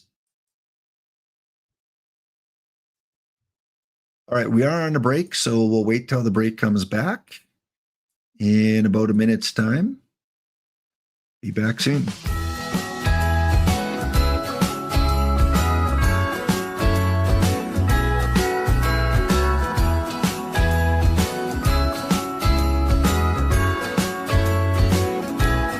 Jingle bells ringing in my ear. Jingle bell, a sound that's oh so dear. Frosty the snowman is all around town. Watch out for reindeers are falling down. We stay up waiting for Santa tonight. He climbs down the chimney at the speed of light, while we're dancing around the Christmas tree, hugging and kissing just you and me. Carolers are singing outside our door. All All right, we're back here. We're going to put up the Google form here for your chance to win 10 packs in just a little bit. As today is Boxing Day, it is shopping day for me on my pack only team. That's right. Wait till you see what I'm opening today. Some of you know already. First game of the quarterfinals has come in, and it's 7-2 for the Hound over Cape Cod in game number one. And game number one, Jimmy Key takes the win. Duffy will get the save. Kelly Gruber will be your player of the game, going 3 for 5 for Mr. Kelly Gruber. Having a strong game as the quarterfinals are underway. The Juggernaut win the game one. The Marlins win game one. Yokido wins game one as well. And again, this is the exact same team I won today's daily with. No differences. It's exact same lineup. So I think it's a very solid team, and if you're able to copy, emulate a lot of it. The only thing I don't know as much about, I'm extremely confident in this no combinator team. Extremely. I'm willing to go up against any other team out there. But the only thing I'm not confident about is the batting order, because I'm not the best at constructing batting order. That's my biggest weakness. Sliders, I think I can manage okay with sliders, even though I don't completely understand them. But batting order, I think some of the top players are really good at putting people in the right places to succeed. Like, you don't want Dave Parker as your number 8 hitter. You don't want Wally Joyner as your number 7 hitter. You want your high BABIP guys, in my opinion, high BABIP guys higher up, power guys in the middle, and your worst BABIP power guys at the bottom. With number 9 maybe being a guy with a lot of speed, like Johnny Evers. Speed and BABIP get on base for the top of the order. That's kind of how I construct my batting order, is BABIP, power, lower end guys, speed BABIP guy at the bottom. My second best speed BABIP guy. Okay. We will check back in on that a little bit later. Let's head over to the pack only team, because that's where I'm going to be doing some ripping here.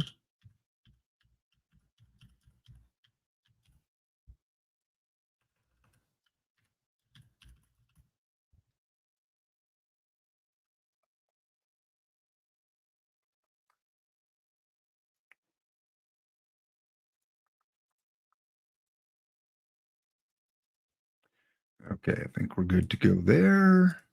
Logged in there and there.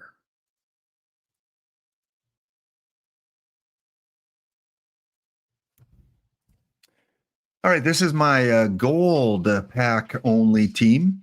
The team that for a few months had 2 million perfect points just sitting there doing nothing. And on Monday, I decided now's the time. Now's the time. I've been pretty successful in gold. I've been a gold team for a lot of months now. I've maybe gone down to silver once, gone up to diamond a couple times. But I think this is a strong gold team. Usually makes the playoffs, the wild card. So it's kind of a consistent gold wild card team. And I thought, now's the time we have to spend those points. So on Monday, if you were watching, we put out a poll. And I said, chat, what do you want me to spend all my perfect points on? Which type of pack? And it was unanimous on what type of pack to spend those on, in addition to all the other packs I have. And I'm not going to be opening all these packs on stream today. I do want to keep a bunch for next Thursday with the Hall of Fame plaques and the NEL cards. I think next Thursday is going to be a really, really good set. But I asked you guys which pack to buy, the Rainbow Regular or the Historical Perfect. And you guys decided on the Historical Perfect. So I used up as many points as I could to buy those. Over the last few days, I've accumulated some more. I'm just going to hang on to those ones, hoard those ones. And right now in my account here, I've got 12 historical perfect packs that you guys voted on that I should buy. Now, these are not rainbow packs. These are guaranteed historical cards, with one of them being a perfect. Could I get historical diamonds and golds? Yes, absolutely. I might even get another historical perfect. But they're all historical with the perfect being guaranteed. So we got 12 of them. Hoping to improve this team in the gold pack only. Because right now in pack only, like I said, I'm a fairly decent gold team, currently second in my division to a non-pack only team. 5 games out of the wild card, so close there. In the NC, I'm with Fargo. I'm with Ravencrest, Johnny P. Who else is here? The other Fargo team, TX Jenks, Clay Dog. And on the other side of the bracket, we've got some OK Whirlwinds. We got Fargo's pack only team. We've got the Black Knights from Ollie North. We got B Phil B. We got the Brydav Portsmouth, the Tri-Tips, GT Sundown, who made the finals last week in silver. Parkland Marlins with Waylon, who was in chat earlier, and Hello Friend, who is 65 and 26 as a pack only team. They've got the George Brett, the Juan Soto, the Alvarez, the Schmidt, Corbin Carroll, Dylan Cruz, Ted Simmons. Wow. I'm gonna have to check in with Hello Friend, because that seems like a lot of improvement for a pack-only team. They got the limited edition Pedro Martinez. This is a Steve Carlton. I'm going to have to check in with them just to verify, because that seems really good for packs only with a lot of these cards recently coming out. But not impossible, because there have been a few teams that have decided to go away from pack only for a final run here in the last part of the cycle. So we do have a lot of packs to open up, and I'm going to put out the Google form if I can find it here. That would be this one right there.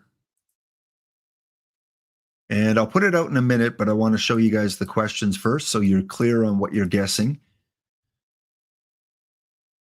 So on the Google form, it says right here, we're opening 12 historical perfect packs, not rainbow. Survivor style, you have to get the first question right to advance on. First question is, in these 12 historical rainbow or historical packs, will I get at least 104 card? Yes or no, very simple. Will I get at least one card that is exactly 103? How many diamond cards will be in these 12 packs? Remember, they're not rainbow. Anywhere from 0 up to 6+. Will I get a combinator anywhere in these 12 packs? How many total gold cards will be in all these 12 packs? Will any of the, what's 6 times 12? It's, carry the 12, 72? Will any of these 72 cards be in a historical Blue Jay card? Delgado, Devo, Bell, Mosby, Steve. And then the 2 tiebreakers, the very first card on the left-hand side in the first pack, what is the overall rating? And the very last card in the very last pack, what is the overall rating? Of course, these now go up to 104. So let me just fix that quickly.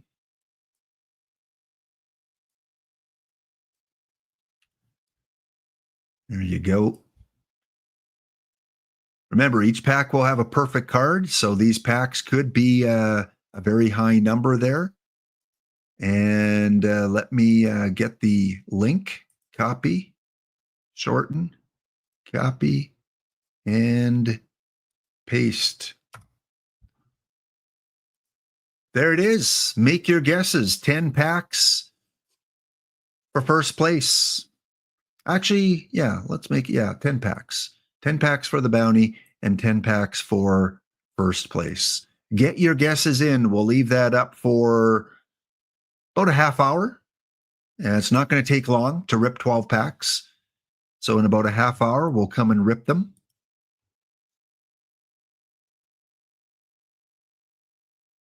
Let me pin that. There it is. And again, 10 pack rip giveaways in the pinned link.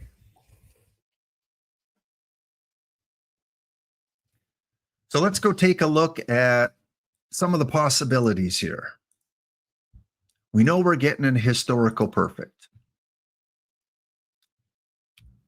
So let's start with the 104s.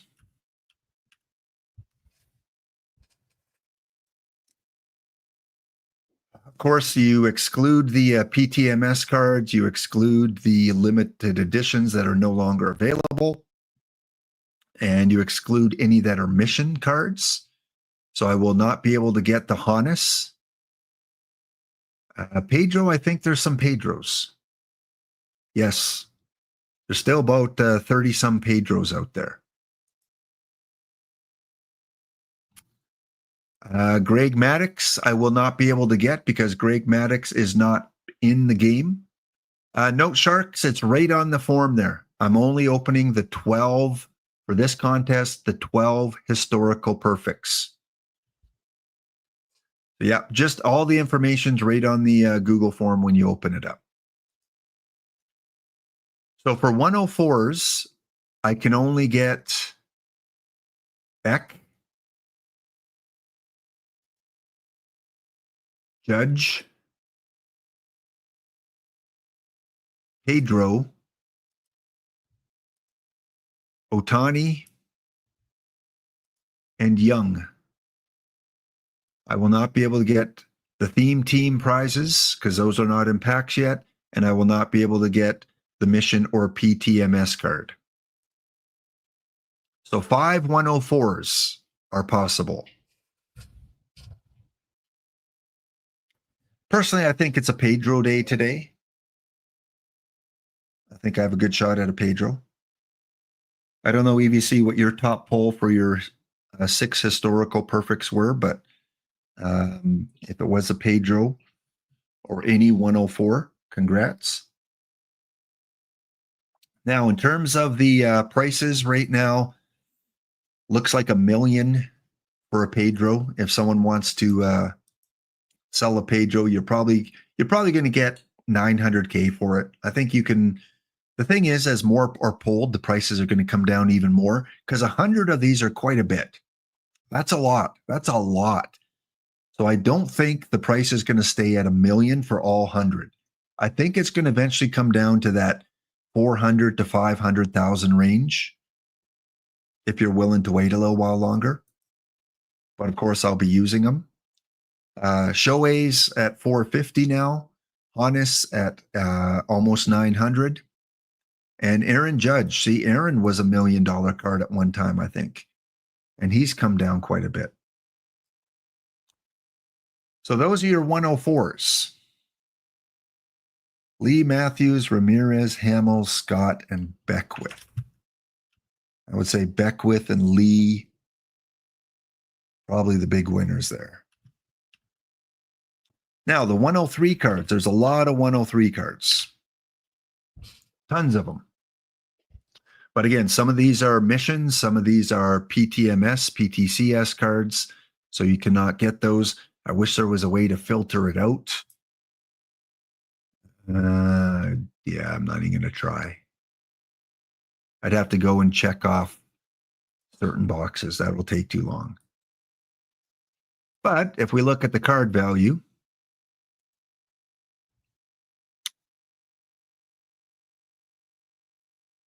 you can't get Mickey. Again, tournament edition cards. Most of the high-priced ones are tournament edition.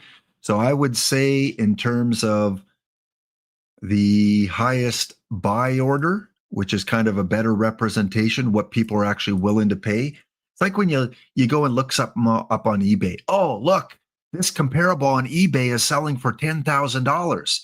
That's fine, but what are people willing to pay for it? So I don't like looking up the sell price. I like looking up the buy price. That's better indication. So Mickey, if you're able to get a Mickey Mantle, it looks like he's the hot card from the tournament batch cards right now. Steve Carlton as well might be the top pitcher in tournament batches. And Bobby Witt, of course, was a PTCS. So the only packable in the top four is Ricky. Average sell price of 1.6 million perfect points. If you pull a Ricky, you can buy Ohtani, Judge, and probably one more. So that puts it in perspective. Would I rather own Ricky or rather convert that to Ohtani, Judge, and Carlton? I would rather have Ohtani, Judge, and Carlton. I'll take 3 dominant players over 1. But I can't buy Ohtani, Judge, and Carlton because this is packs only. So I would be keeping Ricky. I'm not selling Ricky to buy 10 more chances to get Ricky.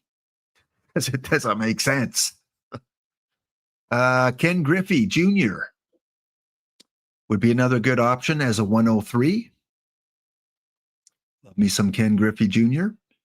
And then we've got a lot of tournament cards. Pudge. And Musina. Is he in packs yet? Yes, he's in packs, right? He's in packs. Yeah, pretty sure. Is he? Yeah. Maddox was the one not in packs yet. So in terms of the wants, I would say my top 5, I already own the Duke Schneider. I got him in a pack. And Duke, if you're curious how Duke Schneider does in gold, he's been in gold for part of 4 seasons now. 305, 296, 351 last year, and a 278. He had a 9.1 WAR in gold last season. So if you have a Duke Schneider or thinking about getting a Duke Schneider, have no worries about how he plays at gold and probably diamond. I don't know if anyone has a diamond league Duke Schneider. But yeah, Duke is good. Although I don't need him. Walter Johnson would be another solid pitcher. And then we're getting down to the next level of cards. Dick Allen, Ryan Sandberg, George Brett, who, he has come down quite a bit. He used to be the hot card, and now his last 10 is 240, probably because of the Mike Schmidt that came out. Where is Mike Schmidt on here? No one have a buy order on Mike Schmidt? Oh, maybe he's a 102. Oh, no. What is Mike Schmidt? Is he a 104 or 103?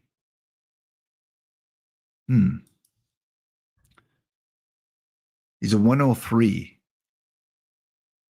Well, why doesn't no one have a buy order? Usually there's someone that has a silly buy order. There he is. Okay. So Mike Schmidt right now is pretty cheap. George Brett still. Brett and Schmidt kind of, why are those third basemen so cheap? Has anyone overtaken them at third? Who's the meta third baseman out there now? Because 275 for Schmidt and 240 for Brett seems cheap. Is there someone I'm missing that plays third, like Jim Tomei? I don't know.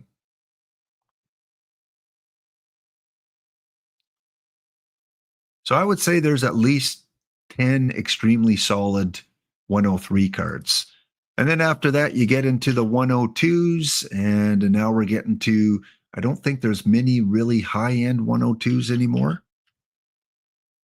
I mean, Babe has fallen off the pace.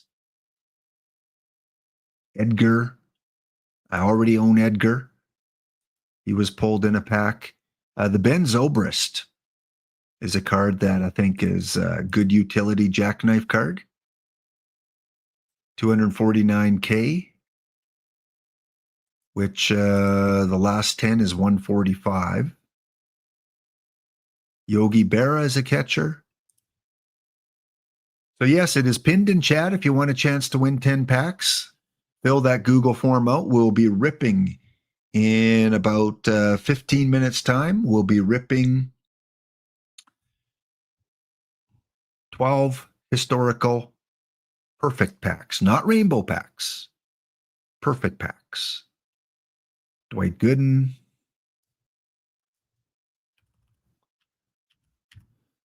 So my top 5, if I could pull any cards, number 1, Pedro.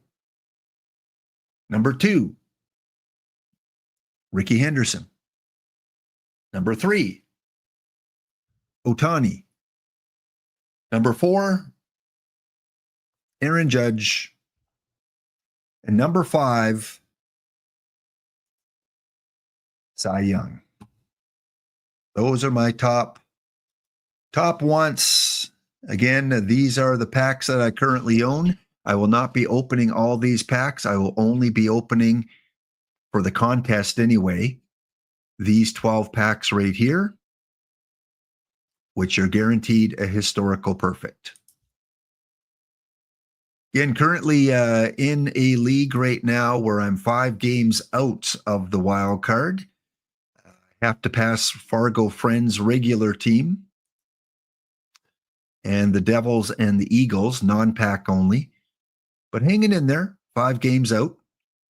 Best record in the league would be the 68-27 Dirtbags, non-pack only. But the best pack only team is Hello Friend. Are you in the chat, Hello Friend? Again, I need verification that this is still a packs only team. Because you've got some good cards here. Some good recent cards. Maybe the missions were easy to do because a lot of them are missions. Smiley, you can tell me. You finish a lot of these missions. Are these the cards that you see here very user-friendly to get for a packs-only team? Considering luck once in a while on some of the packables. A-Dub. Jeez, A-Dub. Ooh, don't throw that mojo down here. Go shovel some snow or something. Go visit that restaurant that we talked about that your wife doesn't like. That serves like good ice cream or something.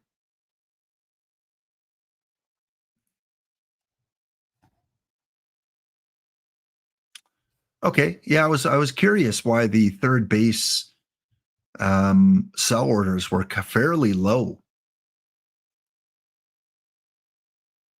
Is it awful? Did you get yourself a Ricky Henderson yet? I know you guys competing in Perfect League this week want that Ricky. I'd be happy with the catcher too. And with that, where do you play Ricky Izadaffo? Is he the best left fielder or center fielder right now? Where is he? Which meta position has he taken? I would imagine he'd be your leadoff guy, but do you play him in left or center? Pretty good deal. You bought it for 1.3 mil. The prices have been all over the place. Some over 2 million, some under 2 million. I think 1.3 mil at this stage is probably pretty good. Probably what, center, left field? Where do you play him? He's best at both. Mantle and center. Judge and right. Yeah, so left field. So your leadoff hitter probably left field. And is this a guy that you would crank up, if you did own him, you'd crank up your stealing sliders on? Would you just let him run? His ability 126. So that is higher than his speed and aggressiveness. So he's really aggressive. He's got good ability. He's got really good speed.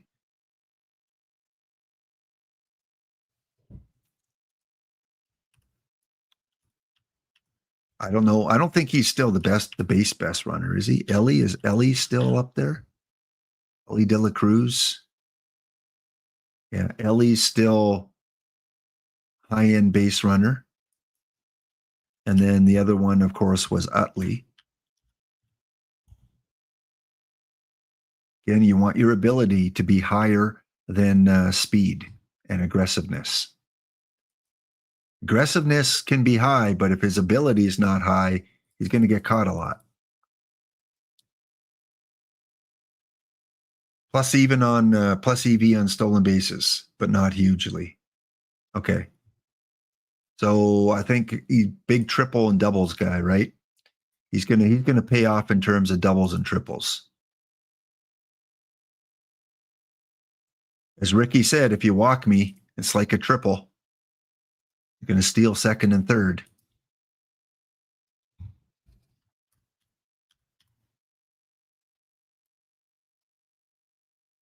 Yeah. And home runs. I'm curious how many home runs he puts out there. Walks. Like, I don't know. Do we have another player with 200 I? He might be the first. Let's see. Let's go by I. Ricky, 202 versus righties. And Aaron Judge actually versus the lefties. So overall, it's Ricky, but Judge is still higher versus the lefties. So yeah, imagine that outfield. Judge, Mantle, and Ricky. I have a funny feeling this week's Perfect Team World Series might see all three of those. So I would think Mantle and Carlton are the two you're hoping one of those is in your perfect choice pack.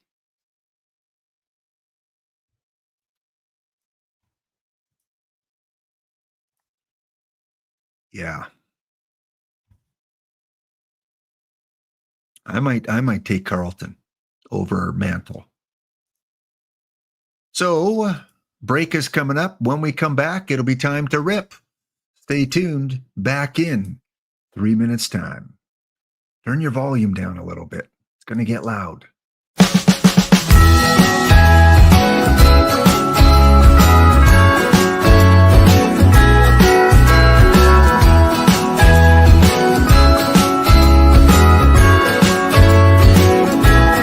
Jingle bells ringing in my ear. Jingle bell, a sound that's oh so dear. Frosty the snowman is all around town. Watch out for reindeers are falling down. We stay up waiting for Santa tonight. He climbs down the chimney at the speed of light, while we're dancing around the Christmas tree, hugging and kissing just you and me.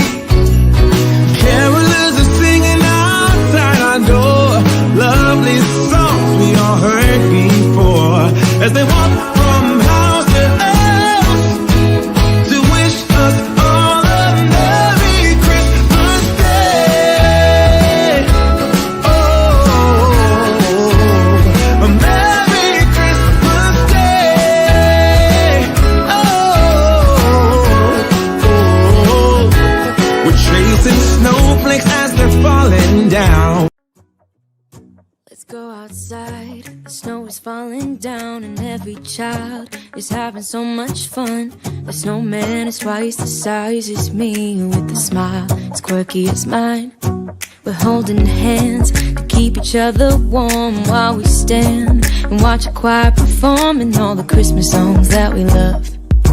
Yeah, all the Christmas songs that we love. And in a while we're gonna go inside and drink our chocolate by the fire. 'Cause all I want is to spend this day with you.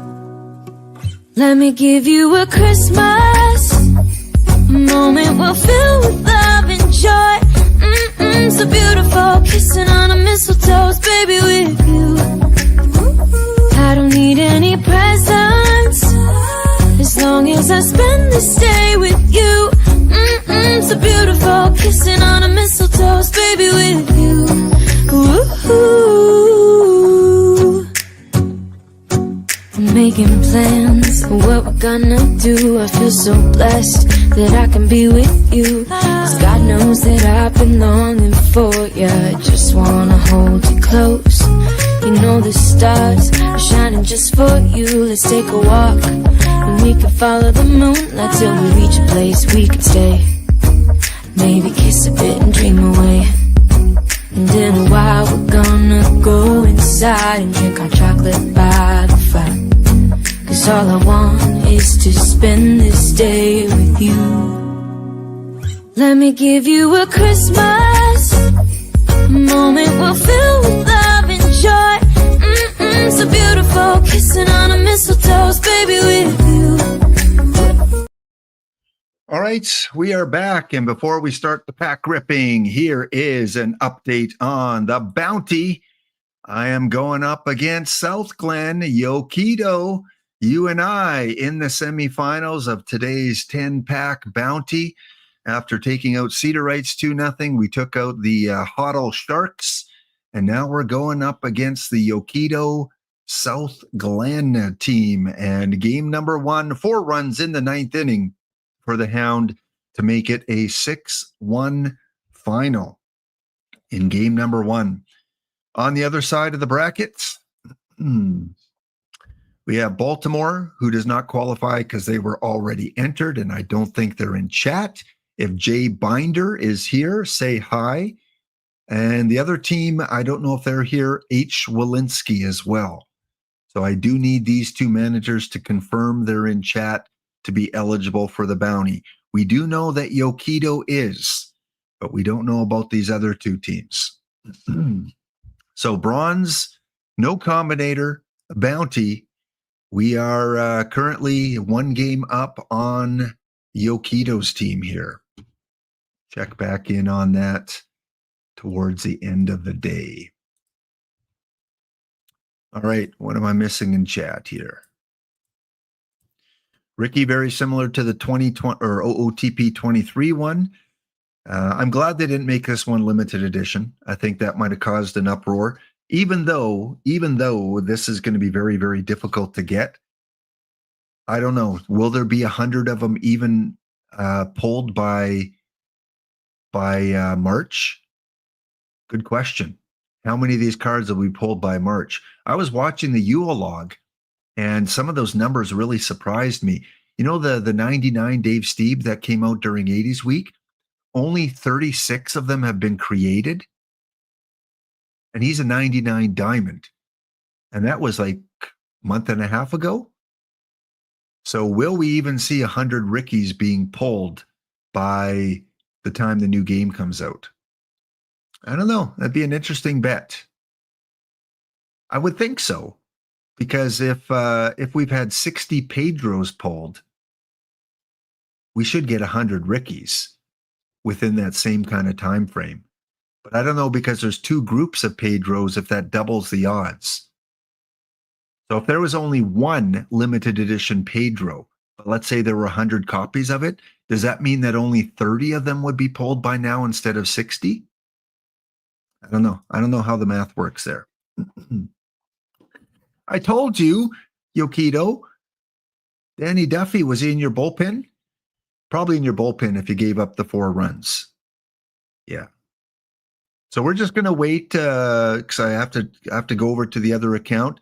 I'm going to give you your 5-minute warning here on filling out the Google form. If you haven't filled it out yet, your chance to win 10 packs. There it is right there. 5 or 6 questions that you have to answer. So consider this your 4-minute warning. Once the next sim comes in the bounty here, and we take a quick look at it, then we're going to go over and open those packs and close off the form. That's a reasonable thought. On which one is Adolfo's here?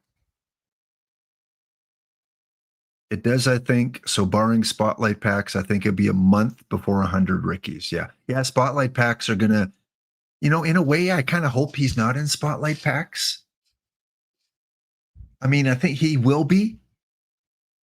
But what do you guys think? Do you think that he should be excluded from, just to make him a little more special and rare? He deserves to be a little bit more rare, but not a limited edition. I think they should leave him out of spotlight packs, personally. One, to keep the value up there. I mean, it's no fun if a month from now everyone has a Ricky. We see that with the spotlight packs all the time, with the Todd Helton, with the Buster Posey, and all those cards that were put in a few spotlight packs, and then there were just so many of them available. I'd hate to see that happen with Ricky. He's a special player. So we'll wait a couple of minutes for game number 2 to come in.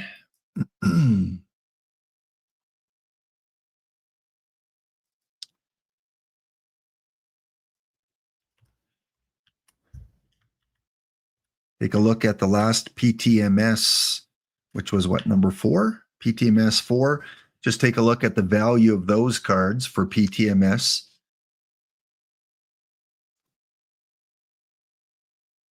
So you have your Iron card, going to pay about 4,000. It's no Dickie Thon. I think for many people that play those lower levels, Dickie Thon is going to be one of those cards you remember. He was out in the first PTMS, and very, very, very solid card for a long time. In fact, right now there's none available, and he's selling for about 25K.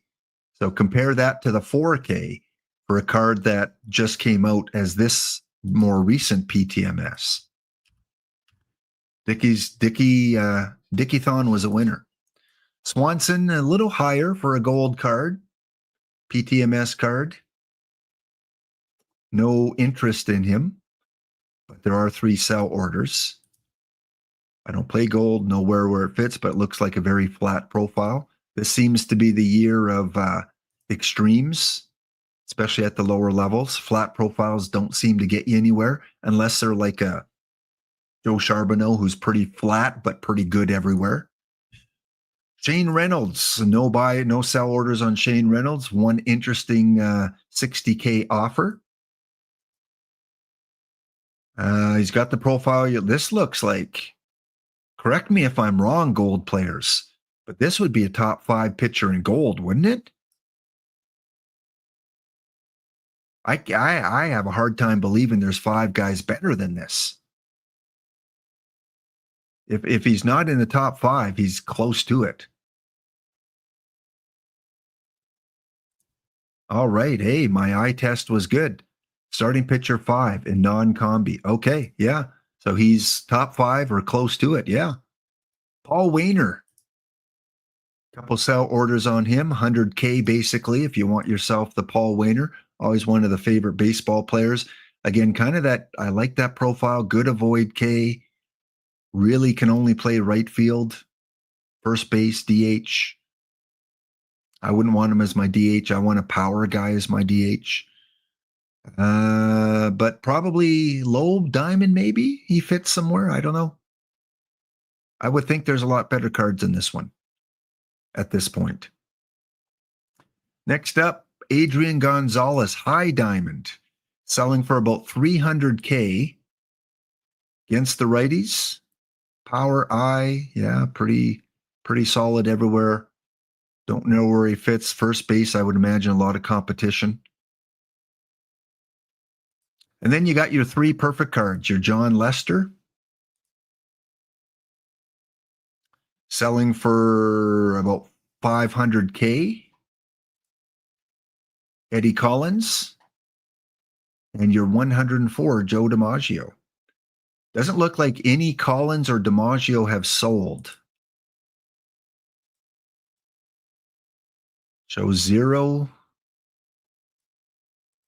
So usually when a card isn't sold, people like them. I guess there were only, what, 4? 4 Eddie Collins, am I right? Or, yeah, all the winners and all the losers of the final would have got a Eddie Collins.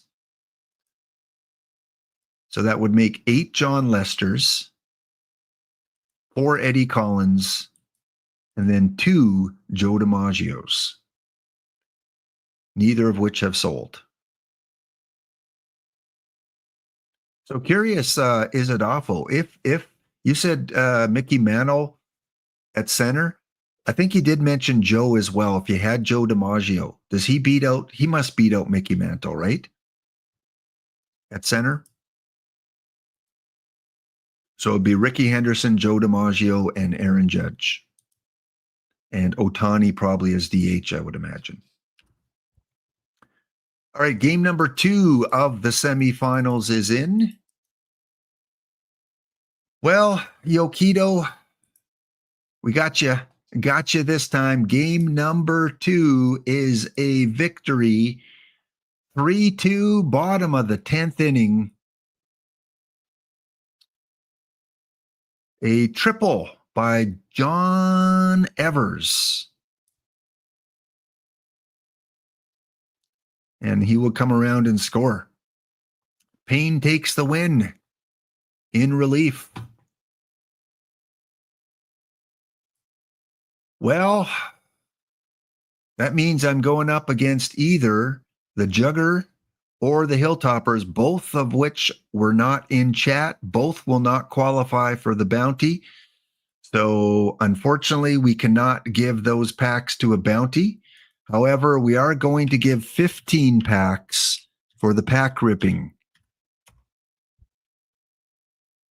15 packs. So fill out that form. If you haven't filled it out yet, it should be higher up in the chat. There, I pinned it again. You got 2 minutes. You got to fill it out quickly. All right, what did I miss here? Collins is plus 0.5 wins on Sandberg. DiMaggio sends Mantle to DH versus left. And then who's DH versus right? Is that Ohtani?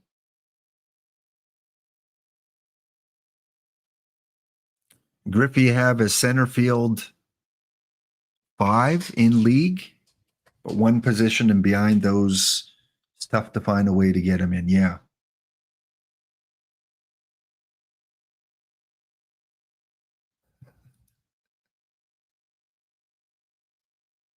Well, I remember what George Bell's real name is, right?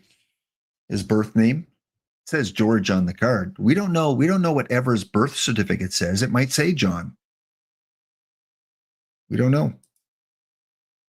Ohtani. Okay.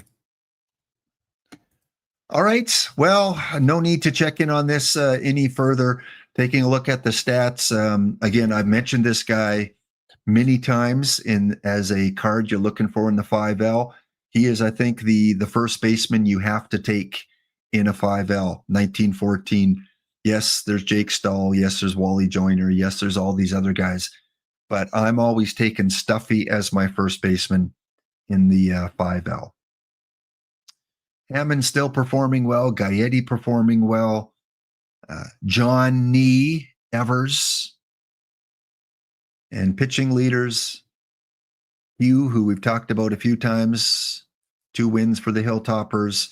And the only Nolan, still rocking it in quicks, 2 wins.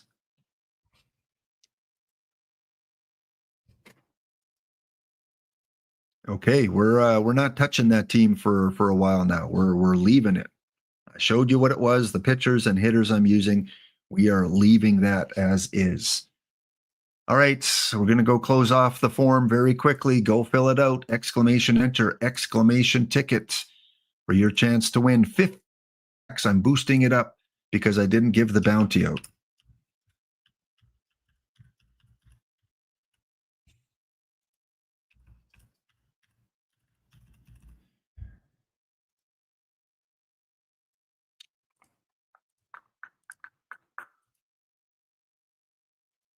There we go. We'll do that and that.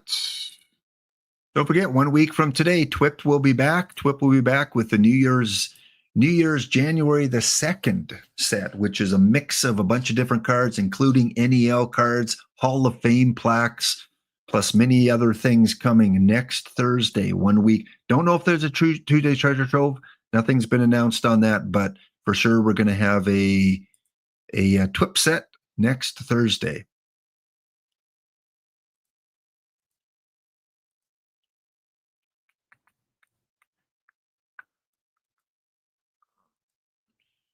All right, let me get things back organized here.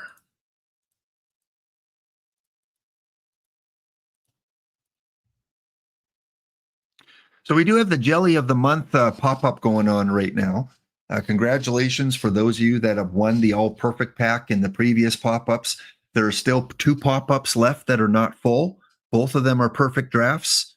So if you have open entry fee slots on your team, feel free to fill that up. It will cost you 2,000 perfect points, but a lot of fun. And this one today is another 16 group of 16 teams.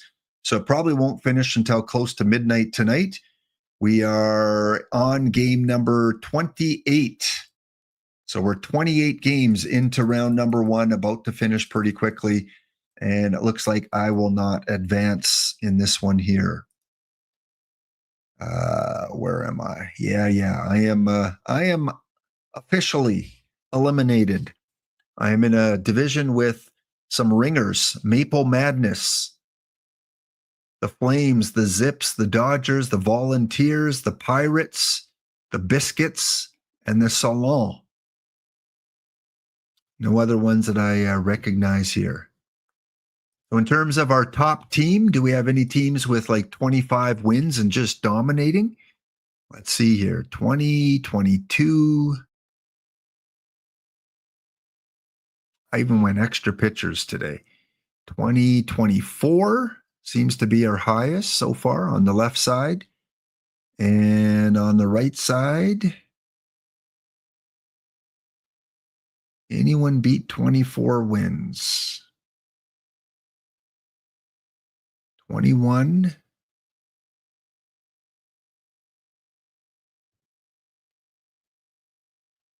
Nope, it is 24, and that will belong to this cool logo, Gastonia Grizzlies. Okay, let's take a look at this 24-win team. Never heard of them before. Gastonia Grizzlies. There we go.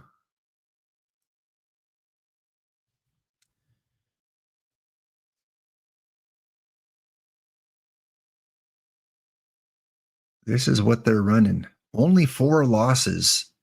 Newton Sloss did not draft.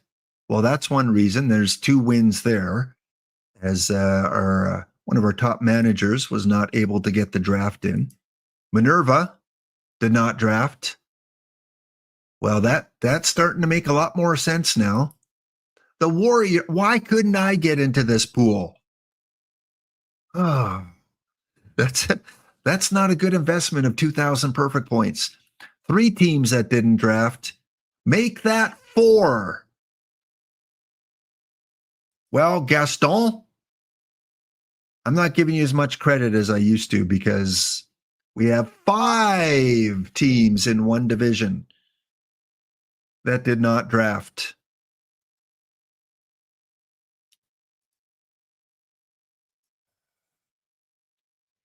Yeah, 5 teams. So that's 10 easy wins for everyone else. That explains the inflated numbers here. Man, 5 Gym Unknown teams. I don't even know in my division if I had any. Let's see. My team is the Gym Unknowns. And I had 1 in my division. Gambino. So good luck to all the teams out there. We have another Sloth team at 20-8. We have the London Knights leading this pool at 19-9. Puget Sound 20-8 in this pool here. The Insufferables, 22-6. This is quite the pool as well. We got the Kingsmen in there. Yani Yahi.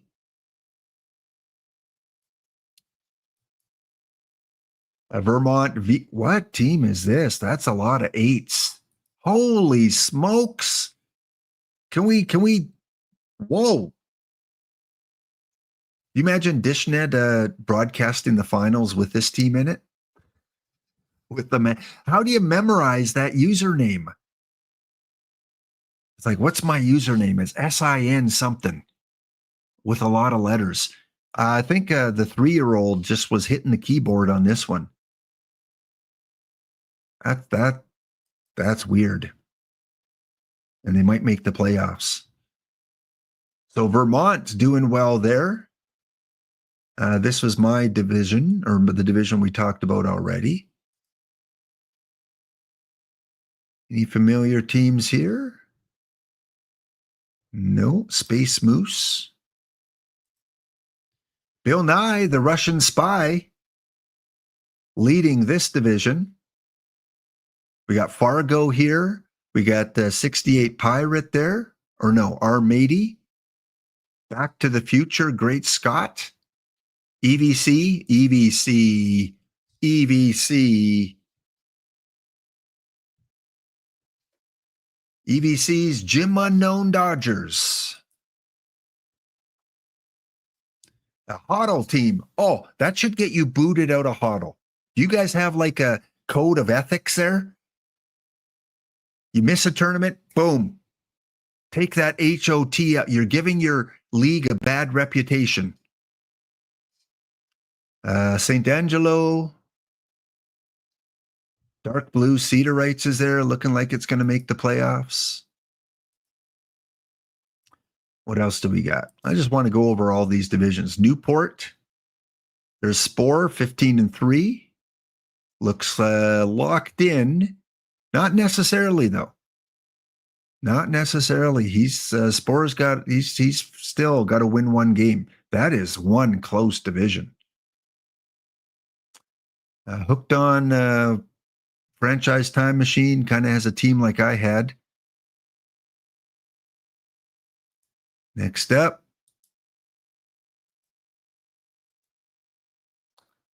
Who do we see here? Washington, D.C. There's a pack only. Gary L. Steel Creek Zombies, Hawk Moon, Hancock and Sidekicks, the Hoosman. And a couple teams that didn't draft who are usually good managers. The Aqua Sox and the Metro Scouts. Jay Shaps. Next, the Fighting Amish. Pensacola Swamp Angels. There's Ezra Denny. Go, Ezra. Oh, man, look at this. We got 14-13 in 12th place and 15 and 13th in 7. Ezra, you're like Spore. You need one more victory, Ezra. 2 games to go. We're rooting for you. Who do you play? Do you play a Jim Unknown team? Let's take a look. I'm invested in this now. Ezra. Download.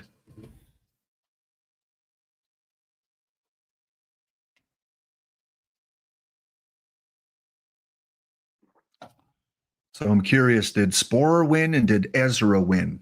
Wins will guarantee them probably second round. Thank you, D. Millie. D. Millie 64. Thank you for the follow. Welcome to the Dog Pound.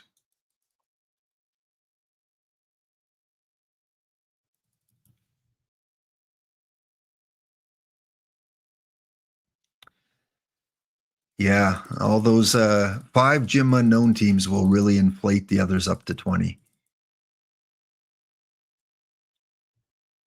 So let's go back. Was this Charlotte? No, Charlotte was like, I don't even know where they were now. Somewhere around here. Madison Moundsman, A-Dub. Congratulations, A-Dub. Going to round number 2.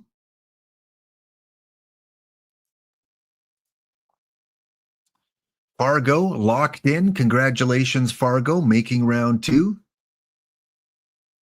Ezra Is this his team? No, that's not his team.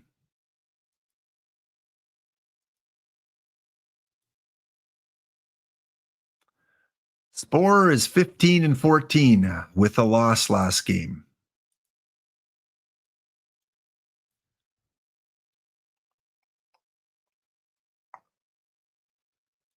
So with one game to go, Charlotte plays the Yonkers. Man, look at this. 11th place up to 5th place, all within a game. And you play a team that's just out. So I guess that's good. Every team drafted, so there's no Jim Unknown team there. Man, can you believe it's coming down to game 30? 3 teams will get in. Actually, 4 teams will get in, and 3 teams will miss out. That's just, I can't believe it. Wow. Did Ezra win?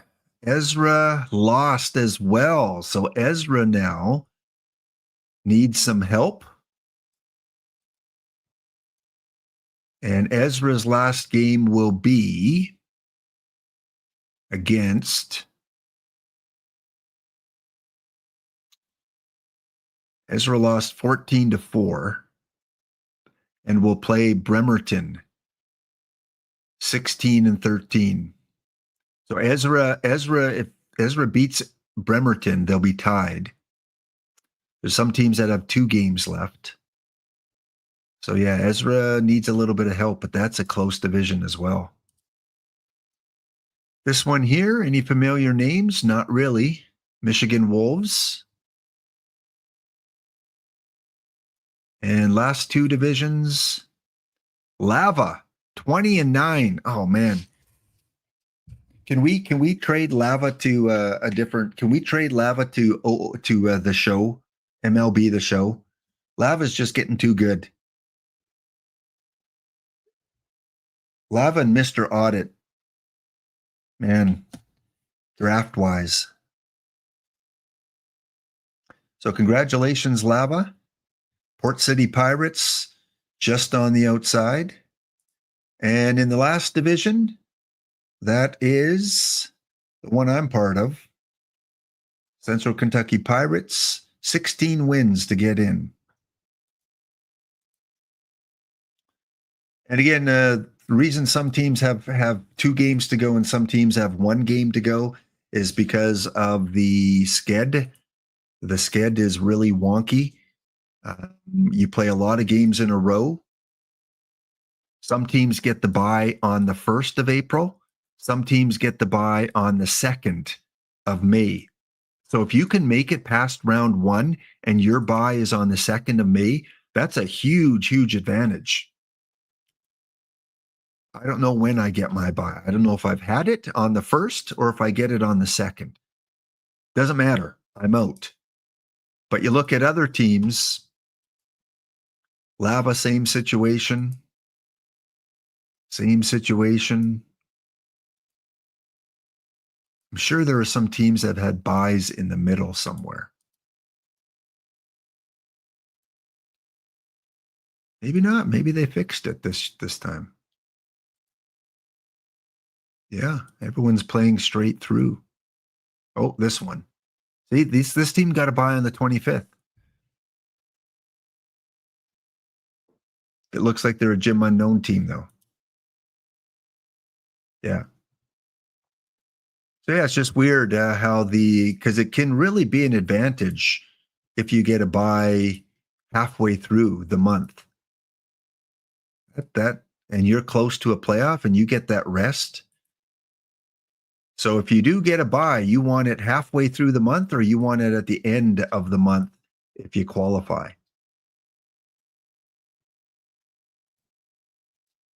But it looks like most teams had to play 30 games in a row.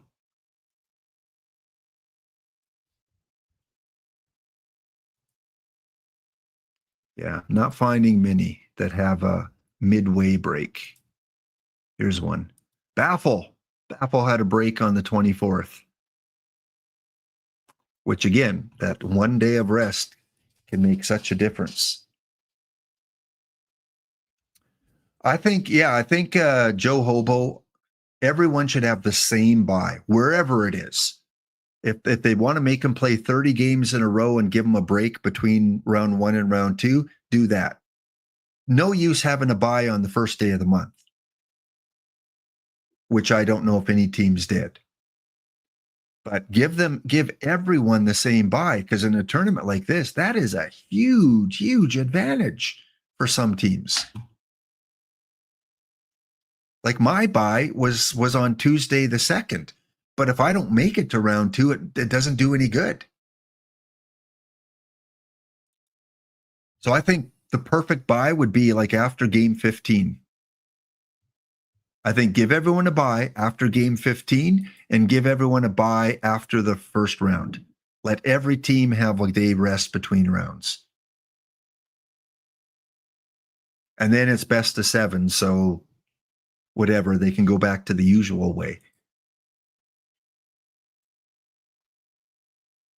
Yeah. And the stats, which are pretty inflated because there's so many Gym Unknown teams. I think we counted about 10 Gym Unknown teams. So that's going to inflate a lot of these. Hannes Wagner, Mickey Mantle.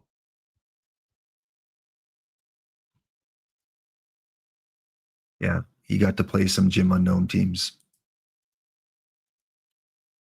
All right, it is time. We got to finish off here by ripping some packs.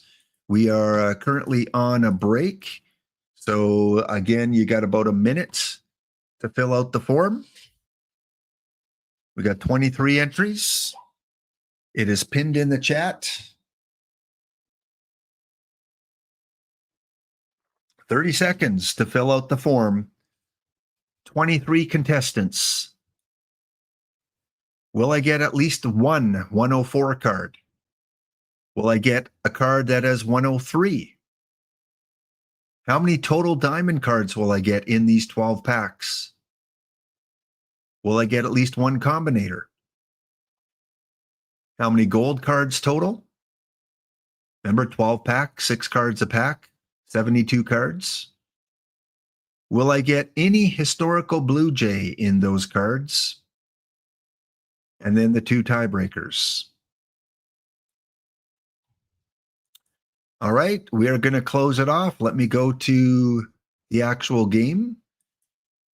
We were talking about the pop-up tournament and how some teams have a little bit of an advantage, well, a huge advantage because of the buys halfway through the month, whereas some teams don't get a buy until the end of round 1 or the beginning of round 1, which doesn't make sense. To not have a buy in until the end of round 1. Yeah. It's too bad you didn't know that when you were drafting too, when your bye week. Everyone should have the same bye. Everyone should have that. Halfway through the month, give everyone a bye, and then give everyone a bye at the end of round 1. Just 1 day. Not as fun playing when everyone's decimated and you're not even halfway through the tournament. Okay. Closing off the Google form in 10, 9, 8, 7, 6, 5, 4, 3, 2, 1. Yeah, I don't mind that either, Isadafo, like no buys, but make it consistent. Make it the same for everyone. It'll be interesting when we look at round 2, all the teams that made round 2, where the buys were located. And if a lot of the round 2 teams had that mid-month buy, be curious. All right, here we go. This is what we are predicting here. 15 packs for the winner. Will I get a card that is 104? I think there's 5 eligible 104 cards. Ohtani, Judge, Cy Young, and 2 other guys. Will I get a 103 card? Majority are saying yes. How many diamond cards total will I get? 12 packs. They're not rainbows. Many are saying 1 to 2. I'm going to go 3 on that. Will I get 1 or more combis? 12 packs. They're saying no. 2 people think I will. How many gold cards? Again, 1 and 2 is the most popular answer. I'm going to say 3 diamond and 3 gold. I'm going to say 3 diamond and 4 gold. Will I get a historical Blue Jay? Over half say yes. And then the tiebreaker, from 40 to 104, there's one person thinking that the very first pack will have a 104 card at the very end. And then tiebreaker number 2, if we need it, 103 as the very last card in the pack. Remember, only for the contest opening those 12 packs. So let me go and create a sheet. Thank you to those that are participating. Oops, don't want that. And let's go here and let's zoom in.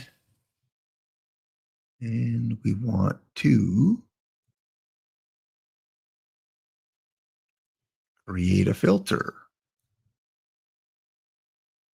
All right, we're set to go.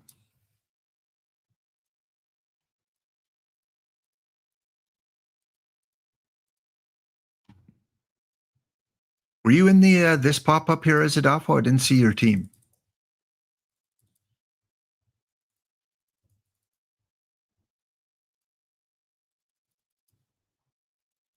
All right, I'm going to open a few standard just to kind of get us warmed up a little bit.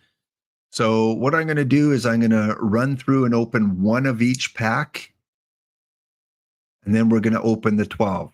The 1 of each pack do not count for the contest. These are just kind of the opening act warm-up.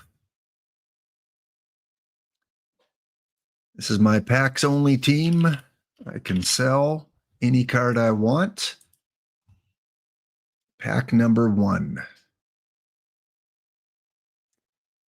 You with an intentionally done 1 catcher roster.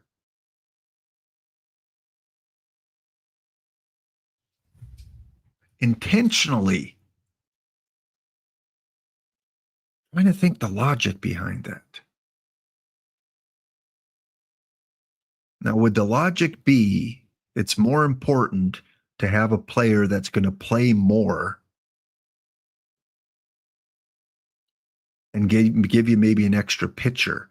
So instead of the catcher, you go with an extra pitcher, and you don't care who they throw in as your backup catcher.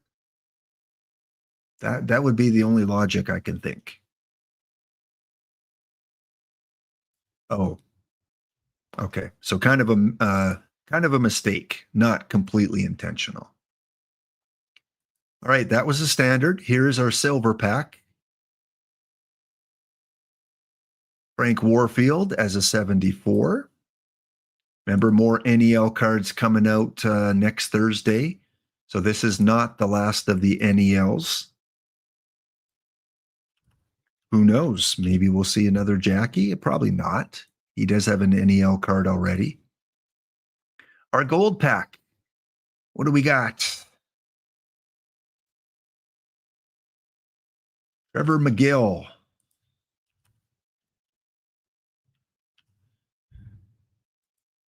I don't think there'll be any more big missions with live players. If there are, that's going to shock a lot of people, because I think by now a lot of people have sold off their duplicate lives.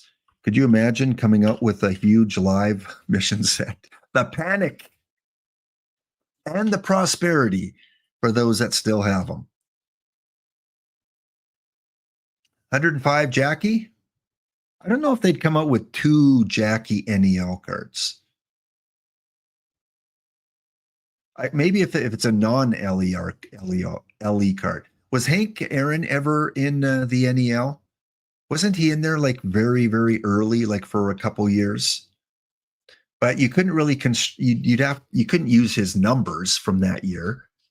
It'd have to be like a peak card. I could see Hank being a 105 or a 106. At some point, Hank will be the highest rated card. No doubt. Our diamond pack. But we got, well, we're getting a lot of live cards. It's good we're getting the junk out of the way. I read somewhere someplace, someone said that of the live perfects, there's like 3 good ones still. Who are the 3 good live perfects? Soto, Otani, I don't know. Who are the 3 high-priced ones? Not in terms of playability, but in terms of value. Here's our historical silver.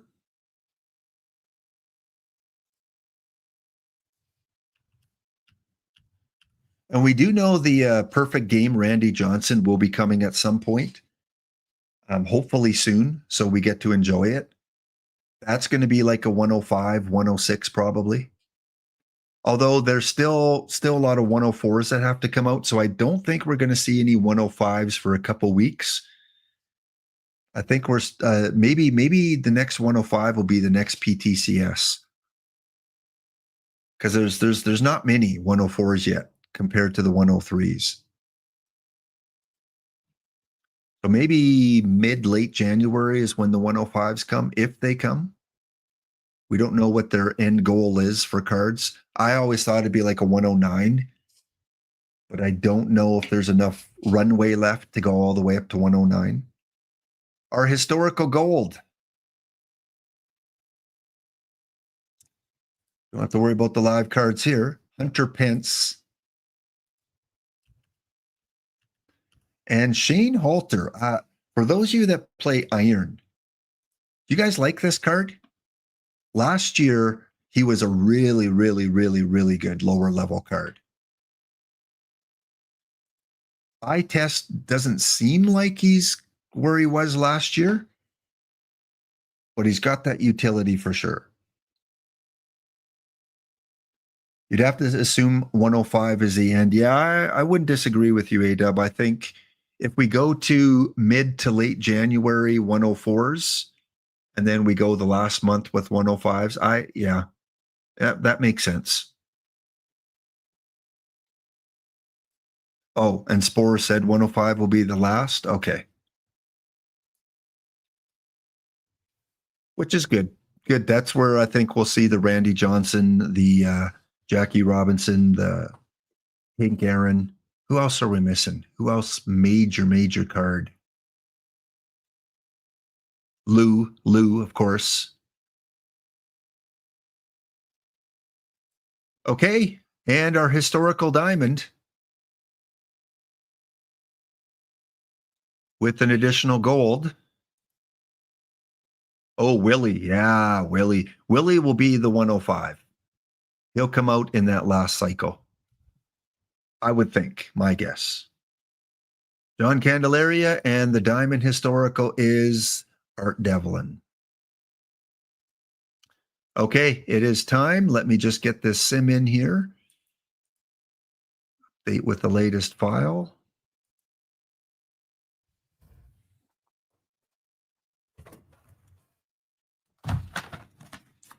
Get the pen and paper.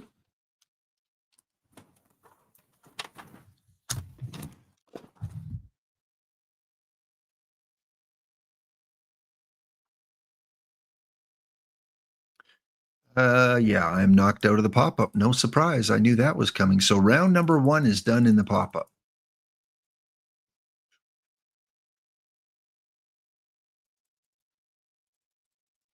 So I bought 12 packs on Monday at 120K each.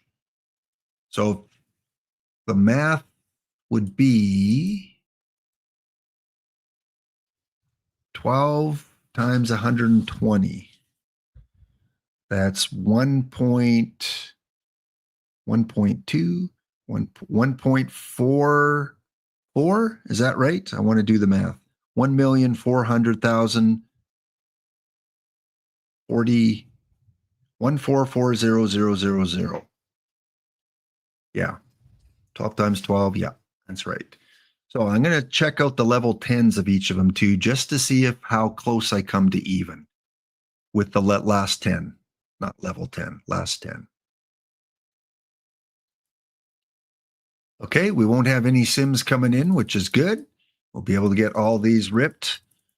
And not many opportunities you get where you get to open 12 packs. And just for note, Ricky Henderson's none available. Maybe 3 or 4 have been pulled so far. And same with Pedro. Look at this. They kind of equal out. Number 32, Pedro, on the left is due. I'm getting number 32, chat. Calling it.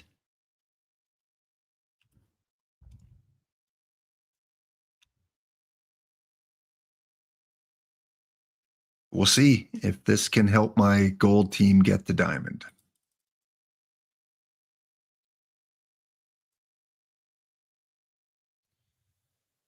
Okay. A-Dub, you're not here, right? No bad mojo for Luke Appling. That would have been cool too if they like when they took the combinators out from the launch deck, taking out the perfects from the launch deck too. I'd feel much better opening these packs. Maybe at some point they'll do that. All right, pack number 1 of 12. Will we get a bonus diamond, gold, and we get a diamond. So there's 1 diamond.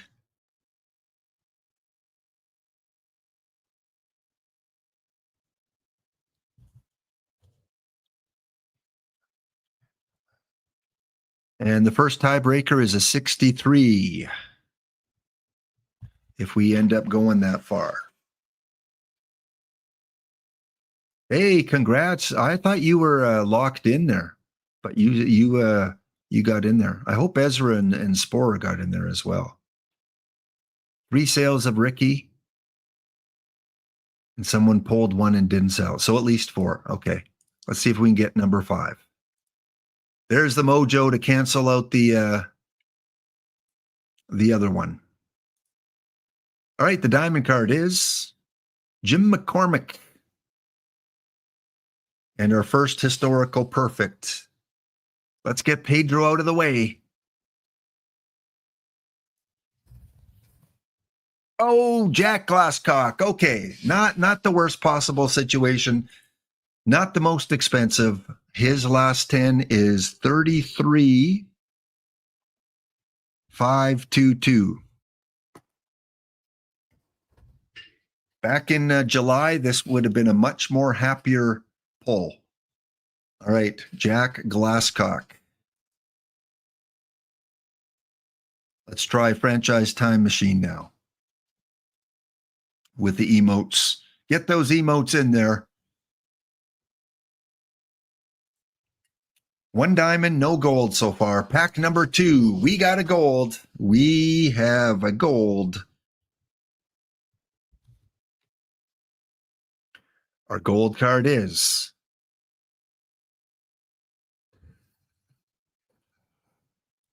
Did Boiled Egg hack Smiley's account?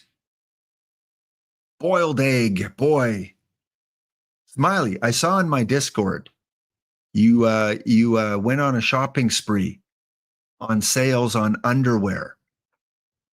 And you were recommending that, the laptop pound followers and viewers all get the pickle underwear or the Christmas festive underwear. They're only $10 a pair. I have to admit, they were pretty cheap.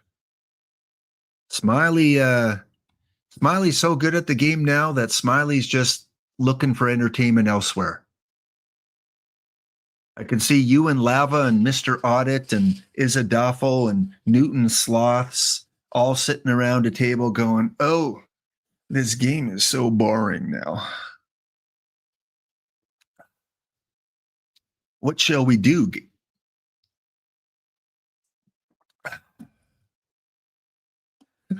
We all want to be part of that club. Okay. Perfect historical number 2. Let's see if franchises emotes do the trick.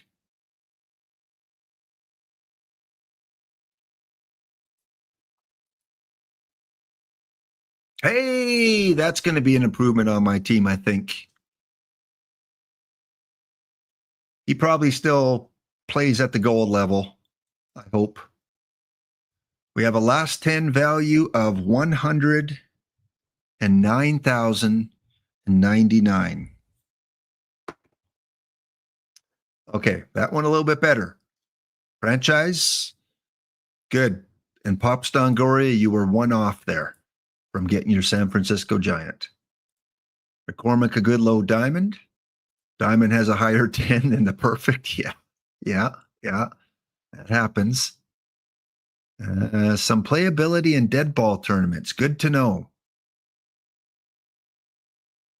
Should be okay in gold, I assume, but the low stuff is really going to hurt any higher. Okay. Next up, we got Glasscock and Baumgartner. Which body part will we get next?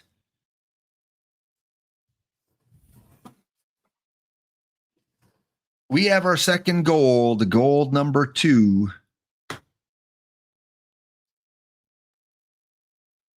Roy White from the Yankees.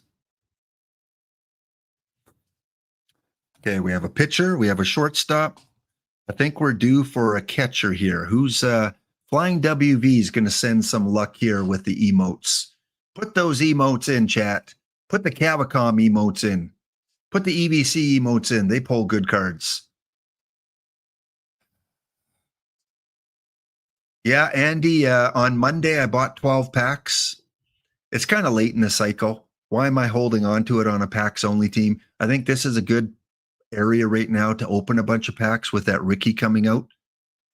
I waited because I figured there'd be a Ricky come out. I'm glad I didn't open them on Monday. All right, Pedro, number 32. Please show yourself.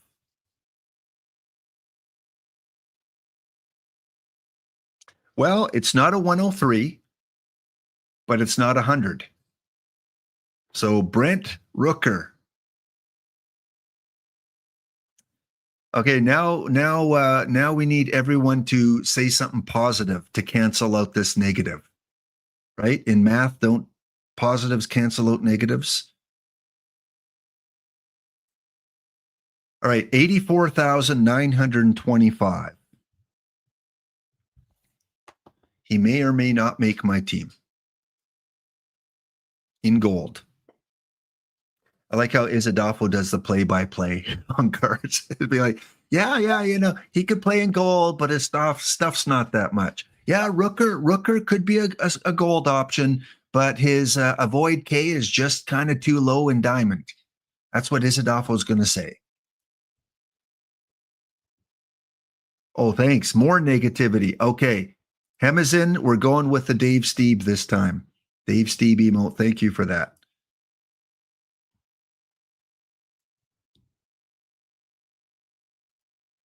Nine packs to go. We got 2 gold and a diamond. This one, we've got no extra card, just the perfect.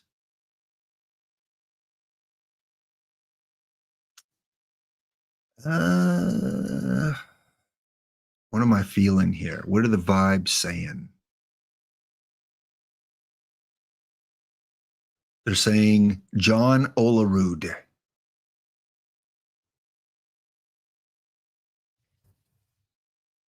Not the one I wanted. From a Canadian team, though, Larry Walker. Very low 10, 26,802. Part of some missions, though, part of 3 different missions. I'm always looking for the positive. So him is in, sorry, the Dave Steeb did not work out too well there. So let me just exit out. If I finished any missions here. Nick of time. Yeah, we can complete that. And I forgot to look if I got any Blue Jays, but hey, we've got a feature we can look at here. All my historicals. See if there's a Blue Jay hiding in the midst. And pack 4. No, we have not got a Blue Jay yet.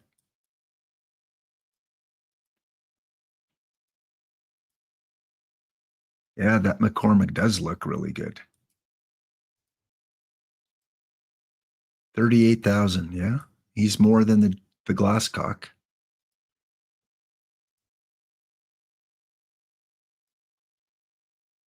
Yep. Okay, back to it. Third of the way through, pack number 8, or 8 left to go. Let's go with the what is that? The theme team logo?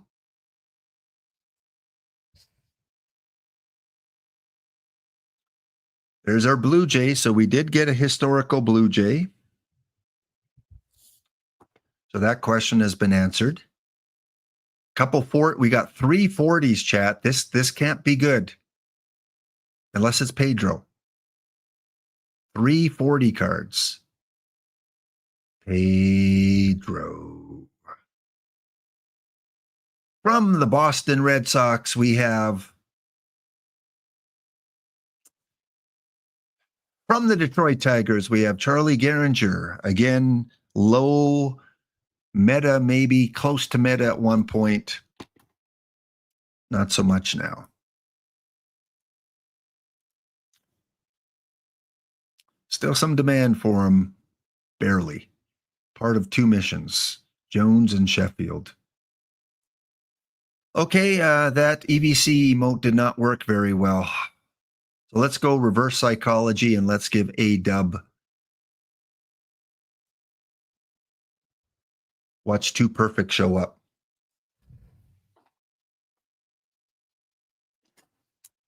Well, I don't think we've seen a perfect at the far end right now. So there's another Blue Jay. That tells me this is Ricky Henderson.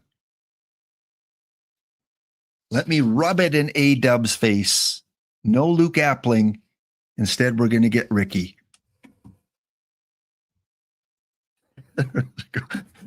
I love this as my color commentator. Gehringer was in meta for a while because we didn't get a second base. Still probably beats out a lot of the diamonds. Now back to you, laptop. Well, thank you. Thank you, Is It Awful, for that color commentary. We have a Preston Tucker, a Bob Usual, a Danny Ainge, Mark Carpin, and or Frank Carpin, and Mark Tahan, and a Ricky Henderson. It's just getting worse. Gee. I'm calling him Gee. 26,062. Well, because of that, and because I've used all my delayed commercial breaks, I think it is a good time to take a little break here with 7 packs left to go.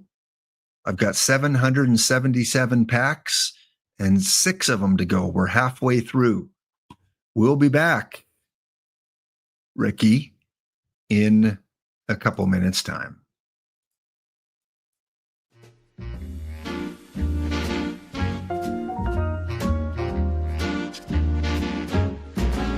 I've never cared much for winter.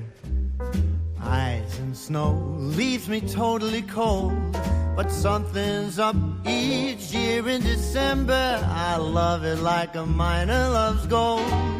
It's never about the presents, the turkey or the Christmas tree. It's all about that glow in my baby's eyes that lights a fire inside of me. My baby's just crazy about Christmas. Just listen to that kitten, the way she purrs. There's something in the air this time of the year. She's crazy about Christmas, and I'm crazy about her.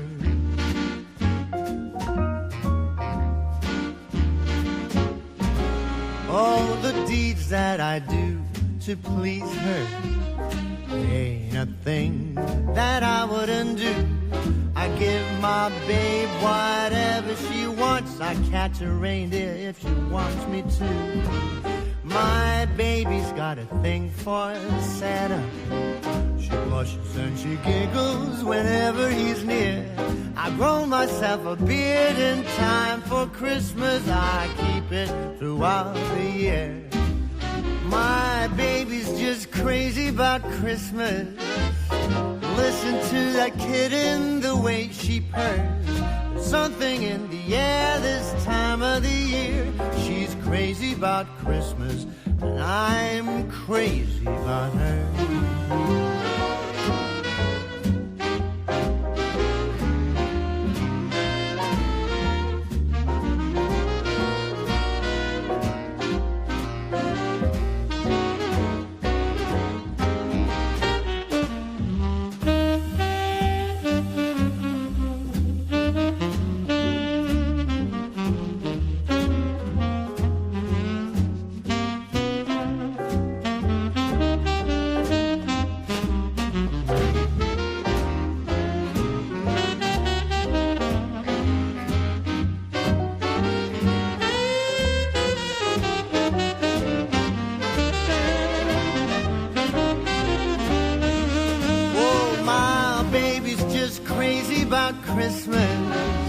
I must admit it's starting to grow on me too. Baby's crazy about Christmas. She's crazy about Christmas. She's crazy this Christmas. She whispers in my ear, hey Santa, come here. Please make my wish come true.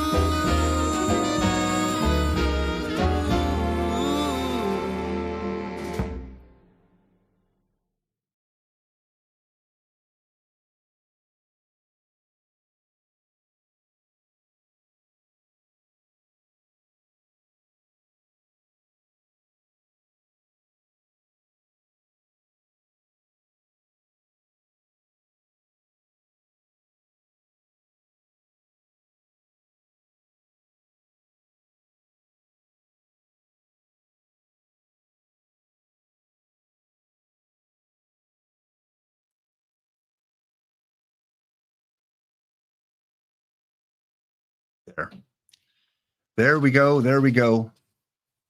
I was muted when Isidofo was putting those comments because he didn't put me in a good mood. I felt pretty good. That first comment, like, yeah, I'm right on track. I'm getting the launch day perfects about on the rate I should. And then I made a mistake. Larry Walker was 1-2, so you kind of suck right now. All right, here we go. Pack number 7. Still looking for a Pedro, a Ricky, a Judge, Otani, Griffey Jr., any of the catchers that were recently released.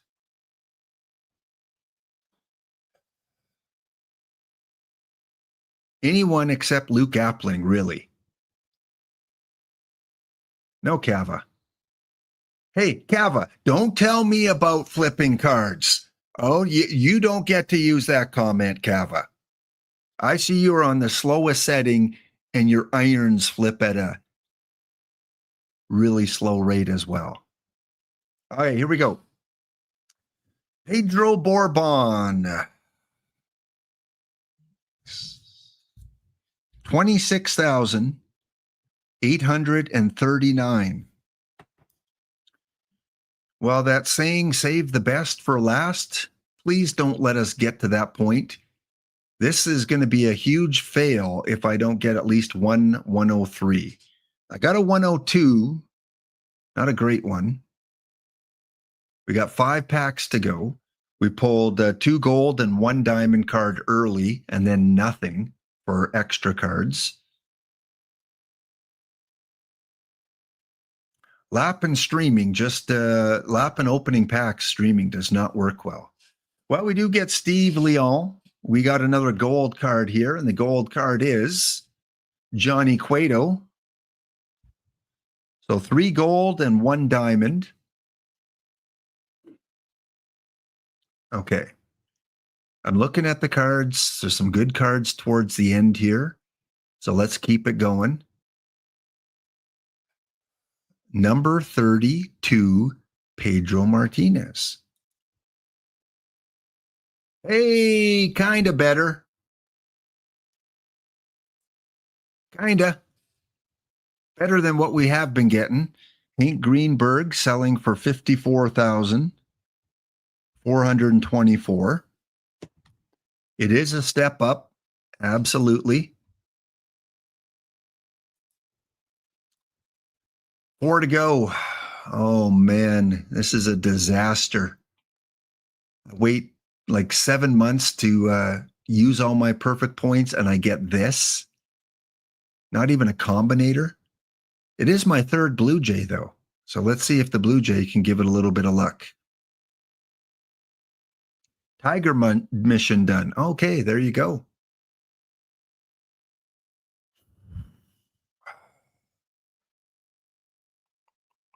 I feel like a David Price is coming.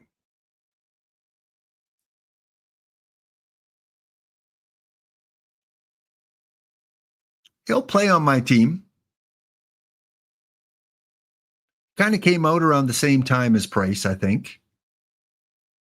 So again, it's not bad. I think he'll find a spot in the bullpen. Andrew Miller, I think Izadafo will say, just recently maybe left many people's bullpens. He'll say that, right, Izadafo? I know you'll say that, right? To give me a little bit of encouragement.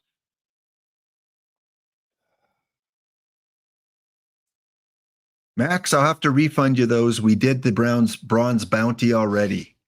And the bounty was not claimed. Went on quite the streak.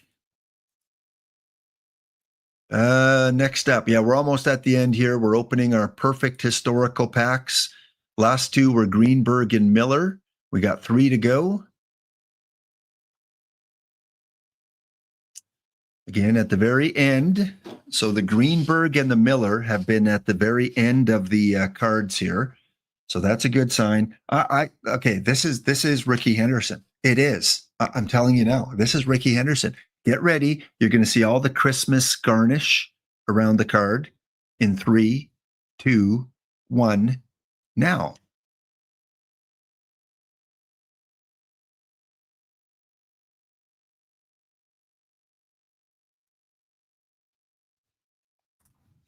This is bad. Come on, game. Like, seriously.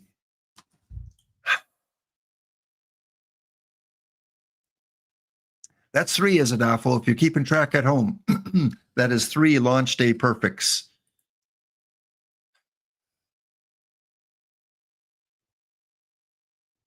Well, thank you for the, I must have missed that one.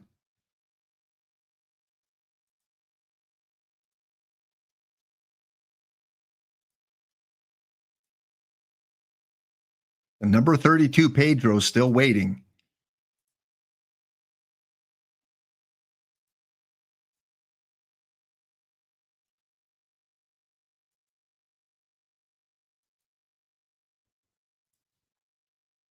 That's another 48 points. Another 40. Look at that. You're selling cards on the card shop, Izadafo. 2 of them just sold while I've been on it. All right. Next up, 2 to go.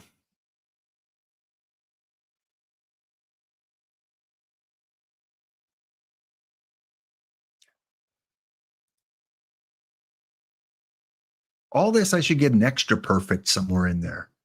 No combinator cards. We've only had 1 diamond, 3 gold. Matt Olson. Garms.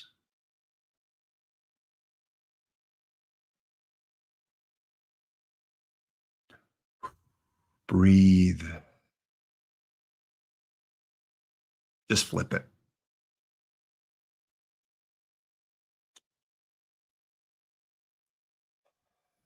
Well, the good news is if you guys start ripping perfects, you're probably going to have a good shot at getting good cards.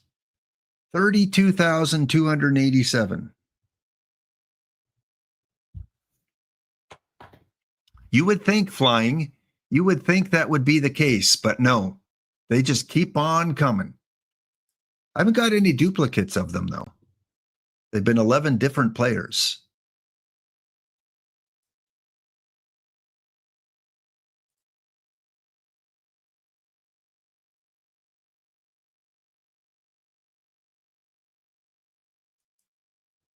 We'll see what lies behind this last pack.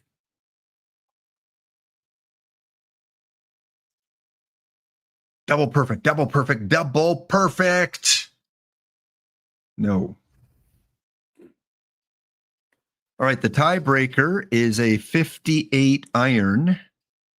So we had a 63 as our first tiebreaker and a 58 as the last one.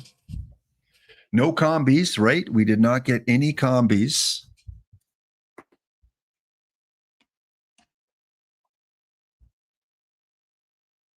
And only one card with the last 10 value of over 100K. And that was the second card of the poll. I can't even remember who. Oh, that was, I think, Bumgardner. So Bumgardner has been the most valuable poll so far.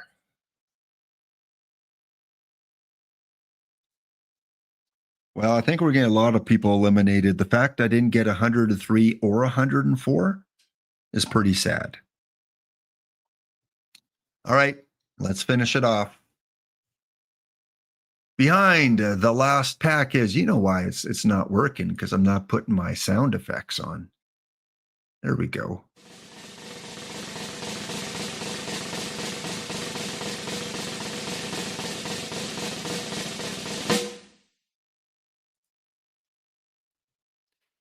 You know what? Since I can't have success here, you guys predict my last perfect here. 5 packs to the first person that guesses it correctly. Give me the last name only. You don't have to say live or non-live because they're all historical. Guess who this last card is going to be. Last name, first person that gets it right. We'll let it generate for about 30 seconds here.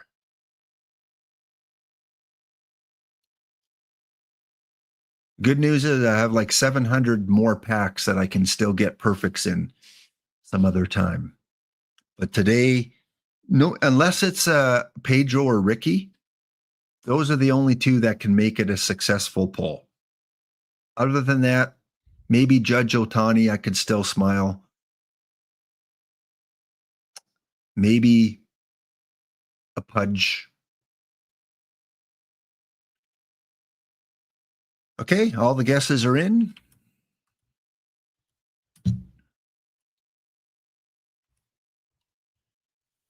What do we got here? Again, only the first person that guesses it. I'm not complaining enough, yeah. Henderson, Ricky, Jeter, Otani, Halladay, Rasmussen, Griffey Jr., Verlander, Martinez, DeGrom, Cobb, J-Ram, Johnson, Maddox, Maddox, Smith, Glavine, Oliva, that guy, Pedro, Schoenweist, Mauer, Pedro, seeing a lot of love for Pedro, Ripken, Myers, Billy Hamilton, and Ross Barnes. I think Martinez was probably the right guess. Gets 2 times Pedro and Edgar. Oh, there you go. Who was that smart one here that just said Martinez? GT Sundown wins in either one of those. Well, if it's Pedro, everyone that said Pedro here is going to be a winner. I'm going to see if they'll give you all packs. Here we go. Our last one.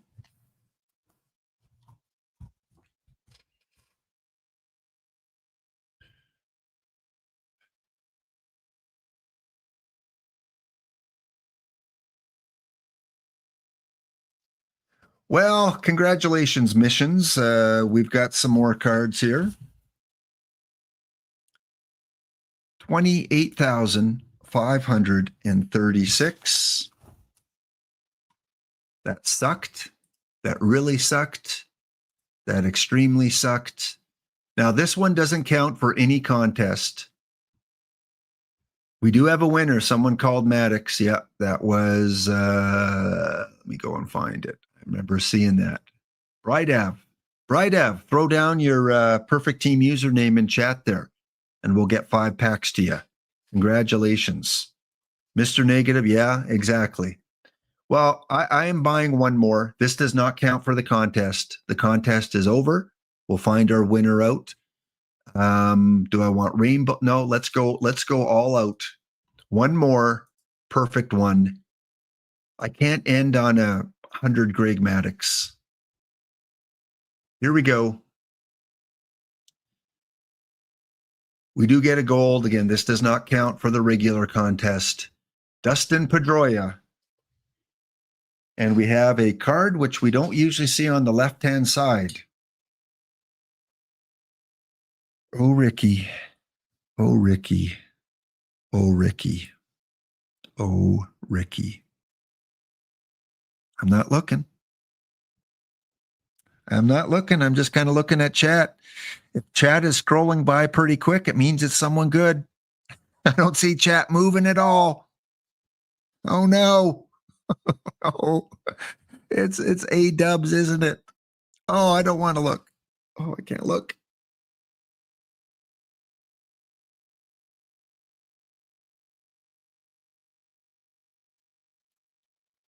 I'll take it. Best pull of the day, probably. Carlos Correa. Wasn't part of the contest, though, so we will see. We will have to see how that influences my team. Not as great as I would hoped it would be. Maybe 2 or 3 players, Greenberg, Bumgardner, Correa. That might be it, because I've got Fernando, I've got Schilling, I've got Halliday, I've got Felix. So yeah, I think Bumgartner will come in there somewhere.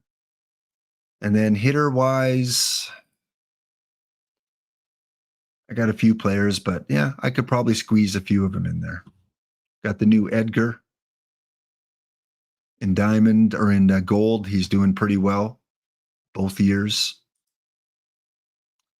Well, that sucked, but it was fun sucking. It was fun trying to pull one of those good cards. I really thought today was going to be a day to do that. All right, let's go and declare our winner. First one, will I get a 104 card? Well, I did not. And 16 people agreed with that. So that is a no.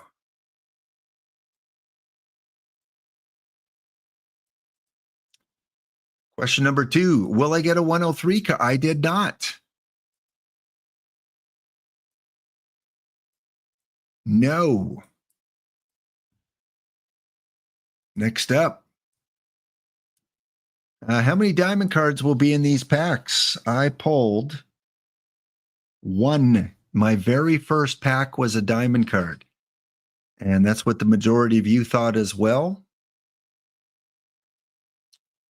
1 diamond.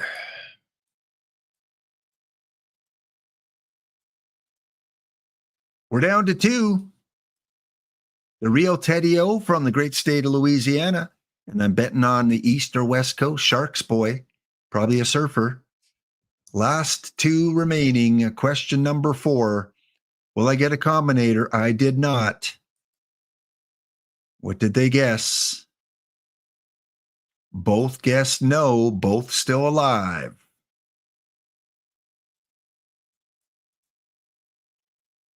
How many cards, how many gold cards will be in these packs? I got 1, 2, 3 gold cards. So that would be the 3 to 5 range. Did any of those 2? Choose wisely.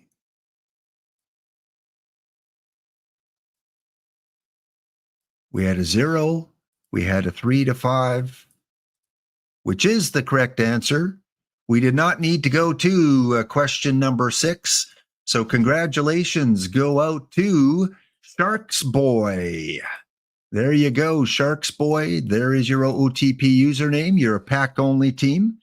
So really good that my lack of success in pulling is your success in winning some packs.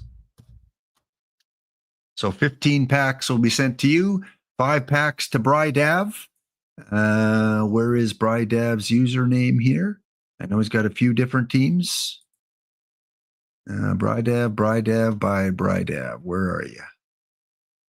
Buy two. Oh yeah, it's always good. Buy two, buy another one. Oh yeah, Lap, you got points. Go ahead, buy. No, I got to save some points for other packs coming out at a future time.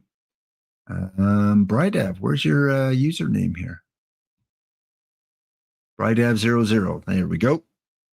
Brydav00.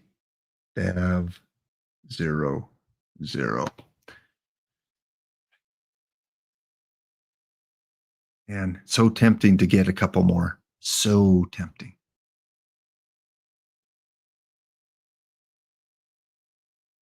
Okay. And Smiley said I did finish some missions, so I'll check out on those missions. Thank you guys so much. Happy holidays. Thank you for supporting the channel. Thanks for hanging in here. Going to send you over to the dock. We're going to raid over there. It is a great day for baseball. Remember, be kind to yourself, be kind to others, give what you can, take what you need. We're here for a good time, not a long time. So have a good time. The sun can't shine every day. We'll see you next episode.